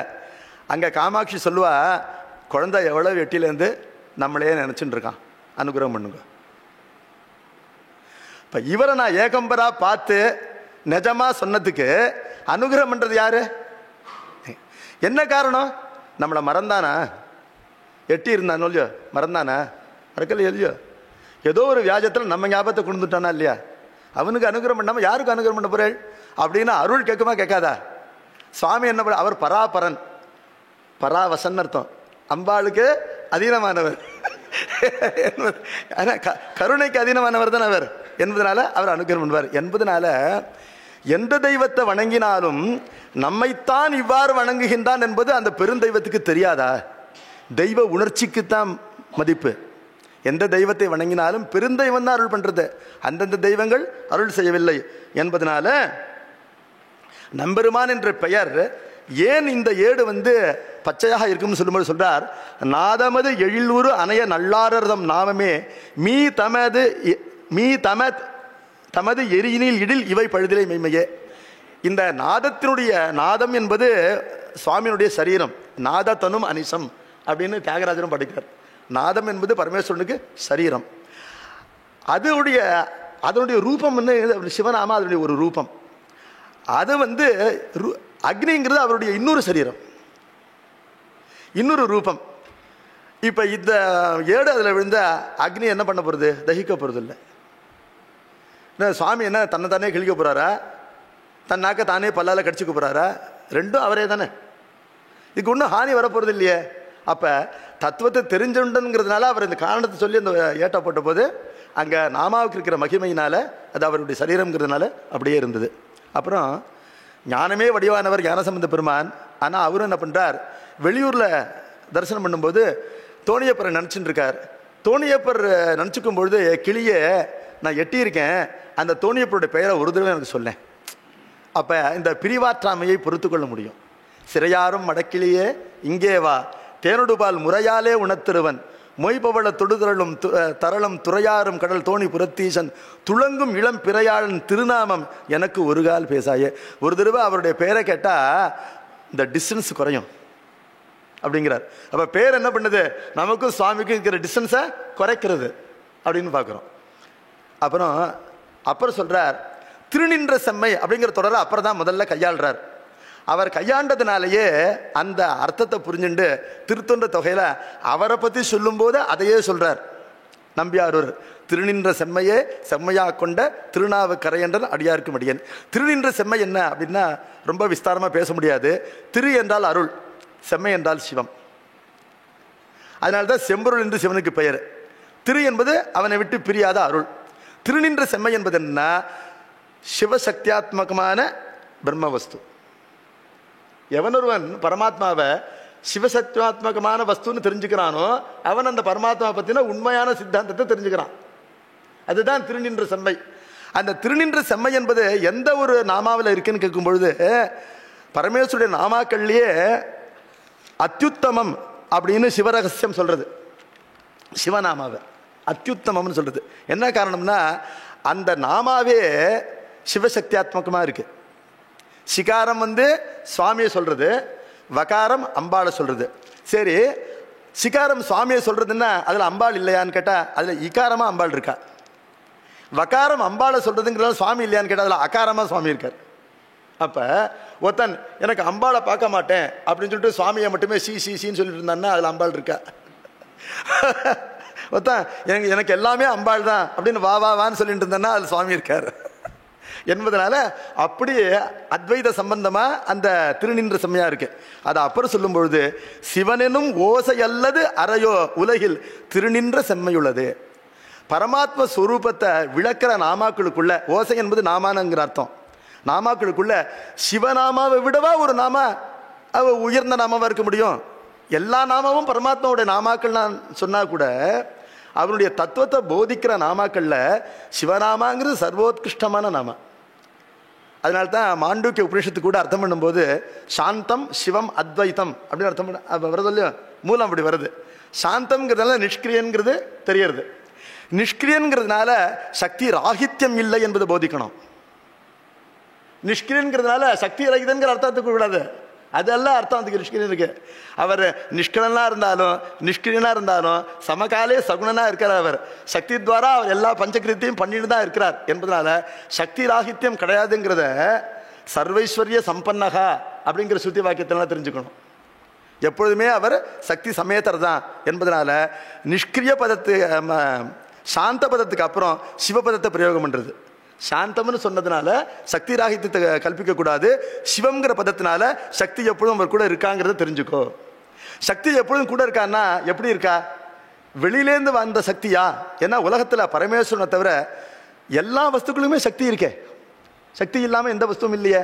ஒவ்வொரு சக்திக்கும் ஒரு வஸ்து இருக்கிறதுனால தானே இப்போ ஏதோ பேச்சாற்றல் இருக்குன்னா நான் பேசுகிறேன். இதை மேக்னிஃபை பண்ணுற ஆற்றல் மைக்குக்கு இருக்குது. எந்த பதார்த்தத்துக்கும் சக்தி இல்லாமல் இல்லை. ஏன்னா சக்தி தான் பெண் கொடியாக நடந்தது உலகு என்பதனால எல்லா வஸ்துக்களும் சக்தி இருக்கு. ஆனால் அந்த சக்தியை குறையலாம், அதை விட்டு போகலாம். அப்போ அந்த சக்தி ராகித்யத்துக்கு ஸ்கோப் இருக்கு. அப்போ அதுக்கு ஸ்கோப்பே இல்லாமல் இருக்கணும். அப்போ வெளியிலேருந்து வந்த சக்தியாக இருந்தால் அது பிரியும். தங்கிட்டே இருக்கிற சக்தியாக இருந்தால் பிரியாது என்பதனால சிவம்னு சொன்னப்புறம் அத்வைத்தம்னு சொன்னது. அந்த அத்வைத்தம்ங்கிறது சிவசக்திகளுக்குள்ள இருக்கிற அத்வைத்தம். சிவசக்திகளுக்குள்ள அவளுக்குள்ள இருக்கிற அத்வைத்தம் தான் வேதம் சொல்றது. அப்போ அதுதான் வித்யேயா. அதை சாதாரணமாக தெரிஞ்சுக்க முடியாது, விசேஷ ஞானத்தில் தெரிஞ்சுக்கணும். வித்யேயாங்கிறதுனால சமயக் ஞானத்தினால தெரிஞ்சுக்கணும் அப்படின்னு சொல்லப்பட்டது. ஆகவே இந்த சிவநாமா அப்படிப்பட்ட சிறப்பு கொண்டது. சரியா? சம்பந்தரையும் அப்படியே சொல்லிட்டா, சுந்தரர் சொல்லாட்டா அவர் கோச்சுட்டு வர இல்லையா? அவர் சொல்றார், பண்டே மிக நான் செய்த பாக்கியத்தால் பரஞ்சோதி நின் நாமம் பயில பெற்றேன் அப்படின்னு சொல்றார். நம்ம குருநாதர் சொல்றார், கிளியை பார்த்து, கிளி தென்னன் பெருந்தனுடைய நாமங்களை எனக்கு சொல்லு அப்படின்னு சொல்லும்போது, ஏறார் இளங்கிளியே எங்கள் பெருந்துரைக்கோன் சீரார் திருநாமம் தேர்ந்துரையாய். அண்ணா செலக்ட் பண்ணி சொல்லு. ஏன்னா கிளி ஜோசியம் பார்க்கும்போது கிளி 10 இதை தள்ளிட்டு ஒன்று எடுத்து காமிக்கிறது. கிளிக்கு செலக்ட் பண்ணி சொல்ல தெரியும். தேர்ந்துரையாங்கிறார். கிளி சொல்றது ஆரூரன் என்று, தனிச்சொல் வந்து கிளி சொல்றது ஆரூரன் சொல்றது. ஒன்றும் அப்படி சொல்லாத, ஆரூரன் தியாகராஜா நடராஜா கபாலி அப்படின்னு சொல்லாத. அதெல்லாம் நம்ம ரகசியமாக வச்சுப்போம். திரிமூர்த்திகளும் சுவாமிகிட்ட போய் என்ன சொல்றா? செம்பெருமான் வெண்மலரான் பார்க்கடலான் செப்புவு போல் எம்பெருமான் தேவர்பிரான் என்று மன்னாதன்னு சொன்னா போதும், எல்லாருக்கும் போய் சேரும். அது அவாவா அதையே பிடிச்சிக்கலாம். ஆகவே நம்முடைய சுவாமி அப்படின்னு சொன்னாலே போறோம். அந்த அளவுக்கு சொல்லு, உனக்கு எனக்கு மட்டும் தான் தெரியும் அது தென்னன் பெருந்துரையான் என்பது அப்படின்னு அவளை ரசிக்கிறார் அவர். இப்படிலாம் இருக்கு. பிற்காலத்து நூல்கள்லையும் நாமமகிமை சொல்லப்பட்டிருக்கு. அதை மட்டும் கொஞ்சம் சொல்லிட்டு நேர புத்தகத்துக்குள்ளே போகலாம். ஆக்கியா சஷ்டின்னு ஒருத்தர் பெரியவர் பண்ணார், திருவிசனூர் பெரியவர். 60 பாட்டு சிவநாமத்துடைய மகிமை. எப்படி அந்த சிவநாமத்தை தூக்கி வைக்கிறார் அப்படின்னா, அதெல்லாம் அர்த்தவாதம்னா அர்த்தவாதம் இல்லை, அது அர்த்தவாதம் இல்லை, நியாயவாதம்னா நியாயவாதம். எப்படின்னா, சுவாமி திடீர்னு புறப்பட்டாராம். பார்க்கடலில் விஷம் வந்தோடனே அம்பாள் சொன்னாராம், அந்த விஷத்தெல்லாம் வந்து பரிகாரம் பண்ணியாச்சு, எல்லாரையும் காப்பாற்றியாச்சு, நீங்கள் இப்போ திடீர்னு ஓடுறேன் இங்கேருந்து கைலாசத்துலேருந்து அப்படின்னு கேட்டாலாம். எல்லாம் உனக்கு தெரியாத உண்டா? எல்லாமே உனக்கு தெரிஞ்சது தானே. அந்த பயந்து ஓடுற தேவர்கள்லாம் சிவசிவா மகாதேவா சம்போ காப்பாற்றணும்னு சொன்னோடனே அந்த சிவநாமா காப்பாற்றிருத்தான். அதுக்குள்ளே அவள்லாம் கருப்பாக போயிட்டா. அவர் ஜாம்பவான் சொல்கிறார், வெளுப்பார் இந்த விஷ்ணு எனக்கு தெரியும்னு. இதே விஷயத்தை பந்தநல்லூர் தேவாரத்தில் சம்பந்த பெருமானும் சொல்கிறார், மேனி கருகினார் தேவர்கள்னு. அப்போ வெளுப்பார் இந்த விஷ்ணு கருப்பா போயிட்டார், விஷஜுவாலப்பட்டு. ஆனால் பிராணனை ரட்சணை பண்ணியாச்சு. சிவசிவான்னு சொன்னோடனே பிராணன் ரட்சிக்கப்பட்டது. அப்புறம் நீங்கள் ஓடுறாள், அதான் அவள்லாம் காப்பாற்றப்பட்டுட்டாளேன்னு கேட்கும்போது சொன்னார், சுவாமி சொன்னார், இப்போ என்ன காப்பாற்றிக்கணுன்னாரு. ஏன்னா அந்த சிவநாமா யாரோடதுங்கிற சந்தேகம் வந்துடும் பின்னாடி. அது என்னோடதான்னு தெரிஞ்சுக்கிறதுக்காக நான் விஷத்தை போய் குடிக்கணும். சிவநாமா காப்பாற்றி எடுத்தோம், இப்போ நான் விஷத்தை குடித்து என் கழுத்தில் வச்சுக்கலன்னா சிவன் யாருங்கிற சந்தேகம் வந்துடும் எல்லாருக்கும். அதுக்கு நான் விட்டு கொடுக்க மாட்டேன். சுவாமி எப்போ பார்த்தாலும் தபஸ் பண்ணிகிட்டே இருக்கிறாராம். ஏன் தபஸ் பண்ணிட்டு இருக்காருன்னா, இந்த சிவநாமா இன்னொருத்தருக்கு ரூಢியாக போகக்கூடாது. அது யோகத்தினால போனாலும் அது அவளுக்கு வந்து ஒன்றும் பெரிய பிரயோஜனம் கிடையாது. இப்போ யோகம்னா என்னென்னா காரணப்பெயர். இப்போ ரொம்ப நன்மை பண்ணுறான், மங்களகரமாக இருக்கான், நமக்கு வேண்டியதெல்லாம் தரான்கிறான், ஒருத்தர் சிவன் சொல்லலாம். அதனால் அவன் சிவனாயிடுவானா? ஆக மாட்டான். அதை இன்னொரு பாட்டில் சொல்கிறார். விஷ்ணு சகசநாமத்திலையும் ராம சகசநாமத்திலையும் சிவநாமா வருது. அது யோகமாக வந்திருக்கு, மங்கள ரூபகா அப்படிங்கிற யோகமாக வந்திருக்கு. அதனால அவள் தான் சிவன் அப்படின்னு இந்த சிவநாமா அவளை நம்பி ஏமாந்துராதான்.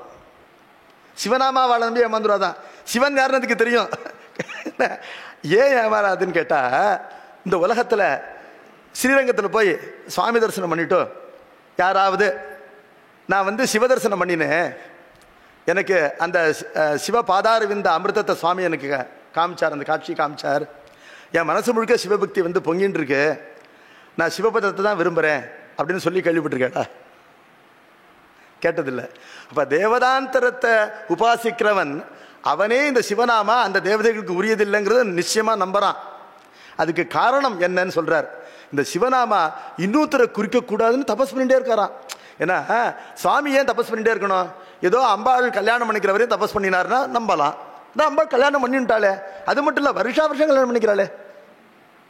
அப்படி இருக்கும்போது அவரே தபஸ் பண்ணிட்டே இருக்கணும்னா இந்த சிவநாமா நம்மளை விட்டு எங்கேயும் போயிடக்கூடாது அப்படின்னு அந்த அளவுக்கு சிவநாமா வஸ்தி. சிவனே அதை விரும்புகிறாருங்கும் போது நாம் அதை விரும்ப வேண்டாமா அப்படின்னு அந்த நாமாவுடைய பெருமை அப்படி பார்க்குறோம். இப்போ முதல் சிவநாமாவை மட்டும் எடுத்துப்போம். சிவசப்தகா சோபன வச்சனகா. சோபனம்ங்கிறத இங்கே எப்படி அர்த்தம் பண்ணுறாருன்னா அஃப்ளூயன்சி, எல்லா செல்வங்களும் இருக்கின்ற தன்மை அப்படின்னு வச்சுப்போம். ஸ்வஸ்ரேயசம் சிவம் பத்ரம் அப்படிங்கிற அமரகோஷத்தை எடுத்துட்டு நன்மையானது எல்லாம் இருக்கக்கூடியது சோபனம் அப்படின்னு. இதை எப்படி பார்க்குறோம்னா நன்று உடையானை தீயது இல்லானை, எல்லா நல்லதும் அவன்கிட்ட இருக்கு, ஒரு தீயது கூட இல்லை. அதுதான் அந்த சோபன பதத்துக்கு அர்த்தம். அப்படின்னு பார்க்கும்பொழுது முற்றறிவு முதலிய எண்குணங்கள், 4 குணங்கள்னு சில இடத்துல சொல்லப்பட்டிருக்கு, 6ன்னு சொல்லப்பட்டிருக்கு, 8ன்னு சொல்லப்பட்டிருக்கு, 10ன்னு கூட சொல்லப்பட்டிருக்கு. அப்போ அவ்யயானி தசைதானி நித்தியம் திஷ்டந்தி சங்கரே அப்படிங்கிற வாக்கியத்தை எடுத்து கொடுத்து இந்த 10 குணங்களால் அவர் சோபனமாக இருக்கிறார், அதனால் அவர் சிவன் அப்படின்னு சொல்கிறார். அதுக்கு ஒரு அப்ஜெக்ஷன் வருது. வேதங்களில் அவரை நிஷ்கலம் நிஷ்கிரியம் சாந்தம் நிரவத்தியம் நிரஞ்சனம் அப்படின்னு சொல்லியிருக்கே. அப்படி இருக்கும்போது இந்த குண உபாதிகள்லாம் அவர்கிட்ட இருக்கும் பொழுது அதனால அவருக்கு ஒரு சோபை ஏற்படுறது அப்படின்னு சொன்னேன்னா அப்படிப்பட்டவர் அவர் இல்லை அப்படின்னு வேதத்தில் வருது. இதை எப்படி சமரசப்படுத்துறது அப்படின்னு கேட்கும் பொழுது ஐயா சொன்ன மாதிரி வாதூர சுத்த ஆகமத்தை எடுத்து கொடுக்குறார். சிவதத்துவம் மகாசேன நிஷ்கலம் துதி கீர்த்தித்தம் அப்படிங்கிறதையும் வச்சுட்டு கேட்கும்பொழுது ததாபி ஜெகத் சிருஷ்டிக்காகவும் இந்த 36 தத்துவங்களுடைய சிருஷ்டிக்காகவும் அவரை நிஷ்கலனாக இருக்கிறவர் சகலனாக ஆறார். அந்த நேரத்தில் இந்த எண்குணங்களும் அவர்கிட்ட பாசிக்கிறது அப்படின்னு ஒரு அர்த்தம் சொல்கிறார். ஆனால் சித்தாந்தத்தில் இப்படி சொல்லலை. நிர்குண பதத்துக்கே அர்த்தம் என்ன அப்படின்னு கேட்டால் பிரகிருதிஜமான 3 குணங்களுடைய இன்மை தான், வேற ஒன்று. இதில் எந்த விதமான சமரசமும் கிடையாது. பிரகிருதிஜமான குணங்கள் என்ன? சத்வம் ரஜஸ் தமஸ். இந்த 3 குணங்கள் அவர்கிட்ட அறவே கிடையாது. ஆனால் அவர் சர்வதா அவருடைய சக்தியான குணம்ங்கிறது அவர்கிட்ட என்றைக்குமே பிரியாது. அவர் சாந்தனாக இருந்தாலும் அவர் சகுணம் தான். சமகாலே நிஷ்கல சகலகா. அப்போ இந்த கிருத்தியங்கள் பண்ணுறதுனால அவர் சகலன்னு அந்த திருஷ்டி ஏற்படுறதே தவிர அதனால அவர் சக்தி ரஹிதன் அப்படின்னு நினச்சிக்க கூடாது அப்படிங்கிறது தான் சித்தாந்தம். சரி, அடுத்தது சொல்றார். சிவகா ஸ்வயமேவ சிவகா சோபனத்வாத் நிர்மலகா சுத்தகா இத்தியர்த்தகா. சுருக்கி சொல்றேன். சிவன்கிறவன் தானே சிவனாக இருக்கிறான். எப்படின்னா இன்னொரு பொருளால அவர் அந்த சோபனத்தை அடைய வேண்டாம், பிரகாசத்தை அடைய வேண்டாம். அப்படின்னு அர்த்தம் ஸ்வயம் பிரகாச வஸ்துன்னு அர்த்தம். ஸ்வயம் பிரகாச வஸ்துங்கிறது நிர்மலமாக தான் இருக்கணும். என்ன காரணம்னா அதை அப்படி ஆக்கிறதுக்குன்னு ஒரு த்விதீய வஸ்து இருந்தாலே அது மலம் என்பதனால இது ஸ்வயம் பிரகாச வஸ்துங்கிறதுனாலேயே நிர்மலகா சுத்தகா என்பதனால சிவன் என்பவன் தானே சிவன் என்ற அர்த்தம் படுறதுனால நிர்மலத்துவம் சுத்தத்துவங்கிறது சித்திக்கிறது அப்படின்னு சொல்றார். வாயு சம்ஹிதையில மேற்சொன்ன 2 காரணங்களினாலையும் சிவன் எனப்படுகின்றான் அப்படிங்கிற அந்த வாக்கியத்தை எடுத்து கொடுக்கிறார். அசேஷ கல்யாண குணைக கன ஈஸ்வரகா அப்படின்னு ஒரு இது. அநாதிமல சம்ஸ்லேஷ பிராக அபாவாத் ஸ்வபாவதகா அத்தியந்த பரிசுத்தாத்மா அப்படிங்கிற காரணம். இந்த 2 காரணங்களால், அதாவது எண்குணங்கள் நிறைந்தவன், மல சம்பந்தம் இல்லாதவன், மேக்சிமம் பியூரிட்டியோடு இருக்கிறவன், அத்தியந்த பரிசுத்தனா இருக்கிறவன் அப்படிங்கிறதுனால அவன் சிவன் என்று சொல்லப்படுகின்றான் அப்படின்னு சொல்றார். அதுபோல சுத்தத்வாத்து சிவகங்கிற இன்னொரு வாக்கியத்தையும் எடுத்து கொடுக்கிறார். அப்புறம் 3வது என்ன சொல்றார்? சேதே அஸ்மின் சர்வம் இது சிவகா. எல்லா வஸ்துக்களும் அவனிடத்தில் அடங்குகின்றன, தங்குகின்றன. எல்லாம் அவனுக்குள்ள அடக்கம். எதை போலன்னு கேட்டால் எழுதப்படுற எல்லா ஓவியங்களும் சுவரில் அடக்கம். சித்திரத்துக்கு வெளியில் சுவர் இருக்கலாம், ஆனால் சுவருக்கு வெளியில் சித்திரம் இருக்க முடியாது. அப்படி எல்லாத்துக்கும் நம்ம பிரபஞ்சத்தில் ஒரு ஆகாசம், பூதாகாசம், எல்லா வஸ்துக்களும் இடம் கொடுக்குற மாதிரி சர்வ சிருஷ்டிக்கும் தனக்கும் தன்னுடைய சக்திக்கும் தானே இடமா இருக்கிறவர். அப்படி இருக்கிறவர்கிறதுனால அவருக்கு சிவன் என்று பெயர். இதனால என்ன புரியுறது அப்படின்னு அவர் சொல்றார், தன்னுடைய சக்தி துவாரா இந்த பிரபஞ்சத்துக்கு அவர் உபாதானமாகிறார் அப்படின்னு அந்த சிவாத்வைத்தம் அப்படி சொல்றார். ஆனால் சிவாத்வைதத்துக்கும் சித்தாந்தத்துக்கும் ஒரு சின்ன சமரசமானது பண்ணப்பட்டிருக்கு. மெய்கண்டாரே பண்ணியிருக்கிறார். அதை சொல்லலாம்னா சொல்லிடுறேன். எப்படி பண்ணிக்கிறாருன்னா, சக்தி துவாரா உபாதானம் அப்படிங்கும்போது பரமேஸ்வர சக்தி ரெண்டு விதமாக இருக்கு. என்னன்னா, சிச்சக்தி சேதனா ரூபா ஜடசக்தி ஜடாத்மிகா. அந்த புராண வாக்கியம் பிரமாணம் தானே. ஏன்னா நம்ம பொறுத்தவரையிலும் ஈஸ்வரன் தான் கர்த்தாங்கிறதுனால எல்லாமே பிரமாணம். நம்ம எப்படி புரிஞ்சுக்கணுங்கிறதுல தான் நமக்கு நம்ம தபஸ் வேணும், பக்தி வேணும், அவ்வளோதான் விஷயம். எதுவுமே அப்பிரமாணம் கிடையாது. அப்போ அவருக்கு ரெண்டு சக்தி இருக்குது சுவாமிக்கு. சிச்சக்தின்னு ஒன்று, ஜடசக்தின்னு ஒன்று இருக்குது. அப்படி பார்க்கும்போது அது எப்படி இருக்குது அப்படின்னு கேட்கும்போது காரைக்கால மேலே சொல்கிறாங்க, மகாதேவா நீ விஷத்தை எடுத்து குடிச்சியே, அப்போ நீ விஷத்தை ஆளால சுந்தர் கையால் கொண்டு வந்தார். அவர் கை கருப்பா போகல. நீ வாயால் தான் குடிச்ச. உன் உதடு இன்னைக்கும் செவ்வாயாக தான் இருக்கு, கருப்பா போல. கண்டம் மட்டும் எப்படி கருப்பா போச்சு கேட்குறாங்க. அதுக்கு பதில் சுவாமியும் சொல்லலை, அம்மையாரும் சொல்லலை. ஆனால் குறிப்பு சொல்லிருக்கா. அதாவதுன்னா ஒளி நஞ்சு, ஒளிர் நஞ்சுன்னு ஒரு விசேஷம் கொடுத்துருக்கார். அந்த நஞ்சுக்கு ஒரு பிரகாசம் உண்டாம். அதுதான் மலங்களுக்குள்ள மாயா மலத்துக்கு மட்டும்தான் பிரகாசம் உண்டு, சுத்த மாயைக்கு பிரகாசம் உண்டு என்பதனால மூன்று மலங்களில் ஆணவ மலத்துக்கோ கண்ம மலத்துக்கோ பிரகாசம் கிடையாது. மாயா மலத்துக்கு ஒளி மலம்னு பேர், ஆணவ மலத்துக்கு இருண் மலம்னு பேர். அதுதான் சுவாமி கழுத்தில் இருக்கு. அப்படின்னா அது பரிகிரக சக்தி. சுவாமி வேணும்னா அதை எடுத்துக்கலாம். அது அவருடைய சொரூபத்தில் இல்லை. எப்படின்னா, இப்போ ஒரு கார் ஓட்டுறார் ஒருத்தர்னா அந்த காரில் எப்போதும் இருக்க மாட்டார். தேவைப்படும் போது கார் ஓட்டுவார். அவரும் காரும் சேர்ந்து காணப்படும். ஆனால் அவருடைய சொரூபத்தில் அது இல்லை. சட்டை போட்டுக்கிற சட்டையும் சொரூபத்தில் இல்லை. நம்ம போட்டுக்கிற கட்டிக்கிற வேஷ்டியோ செருப்போ இதுவுமே நம்முடைய சொரூபத்தில் இல்லை. அதுபோல் சுவாமி தேவைப்பட்டா பயன்படுத்தி பாருங்கிறது பரிகிரக சக்தி. அந்த சக்தி துவாரா உபாதானம். ஆனால் அதுவும் அவருடைய சக்தி தானே. அவருடைய சக்தி இல்லைன்னு சொல்ல முடியாது. அவருடைய சக்தி இல்லைன்னா வேற யாருடைய சக்தி சொல்லுங்க. இப்போ மாயை என்பது சுவாமியோட சக்தி இல்லைன்னா நீங்க சொல்லுங்க யாருடைய சக்தின்னு. வேதம் சொல்றது சுவாமியோட சக்தின்னு. மாயாந்து பிரகிருதி வித்தி மாயினந்து மகேஸ்வரன் என்பதால வேதம் நேரடியாக மாயை என்பது சுவாமியினுடைய சக்தின்னு சொல்றது. ஆனா அது பரிகிரக சக்தி என்பதை மெய்கண்டார் சொல்றார். எப்படி சொல்றான்னு கேட்டா, ஒரு உதாரணம் என்பால வள்ளிங்கிற பதத்தை மாயாமலத்தை குறிப்பதற்கு பயன்படுத்துறார். இதெல்லாம் இந்த சாமரஸ்யம் அடியோடு இருக்கு. எப்படின்னா, வள்ளி என்றால் கொடி. கொடி என்பது ஊமையாக வேறாக ஒரு பெண்ணை குறிக்கும். மூன்று மலங்களுக்குள்ள எது பெண்ணுன்னா அது சக்தி தானே. பெண் என்றால் சக்தி என்பதனால அது சுவாமிக்கு ஒரு சக்தியோட ஸ்தானத்தில் இருக்கு. ரெண்டு சுவாமி விஷயத்தில் பிரபஞ்சாத்மான்னு சொல்றோம். அருள் என்பது சுவாமிக்கு சரீரம்னு சொல்ல போறோம். ஆகாச சரீரம் எல்லாம் வருது. அங்க ஆகாசங்கிறது அருள். அப்படி இருக்கும்போது சுவாமிக்கு சரீரம் உண்டான ஒரு கேள்வி வருது. அகாயோ நிர்குணோக்கியாத்மான்னு சொல்லிட்டு சுவாமிக்கு சரீரம் உண்டான்னு கேட்டா, சரீரஸ்தானத்தில் இருக்கிற வஸ்துவ சரீரம்னு உபச்சரிக்கிறோமே தவிர சுவாமிக்கு சரீரம் உண்டுங்கிறது சித்தாந்தம் இல்லை. சரீரம் போல இருக்குன்னு அர்த்தம், அவ்வளவுதான். இப்ப என்னுடைய சரீரத்துக்குள்ள நான் இருக்கேனா இல்லையா? அதனால தான் நான் சிதம்பரத்துல இங்க வரேன். நான் சரீரத்துக்குள்ள இருக்கிறதா தான் சிதம்பரத்திலிருந்து சரீரம் வரும்போது கூடவே நான் வரேன். அதனால சரீரத்துக்குள்ள இருக்கேங்கிறத முதல்ல ஒத்துக்குங்க. இப்ப இந்த பிளாஸ்குக்குள்ள வெந்நீர் இருக்கு. அதனால இந்த பிளாஸ்க்கு அந்த வெந்நீருக்கு சரீரம் போல இருக்கு. சரீரமாவா இருக்கு? சரீரமாக இல்லை, சரீரம் போல இருக்கு, சரீர ஸ்தானத்தில் இருக்கு. சுவாமிக்கு சரீரம் கிடையாது என்பதுதான் சித்தாந்தம். அவருக்கு எல்லாமே சரீரம் போல இருக்கு, அவ்வளவுதான். சரீர ஸ்தானத்தில் இருக்கு, சரீரமாக இல்லை. ஆதல் என்பது வேறு, போலுதல் என்பது வேறு அப்படின்னு பார்க்கணும்.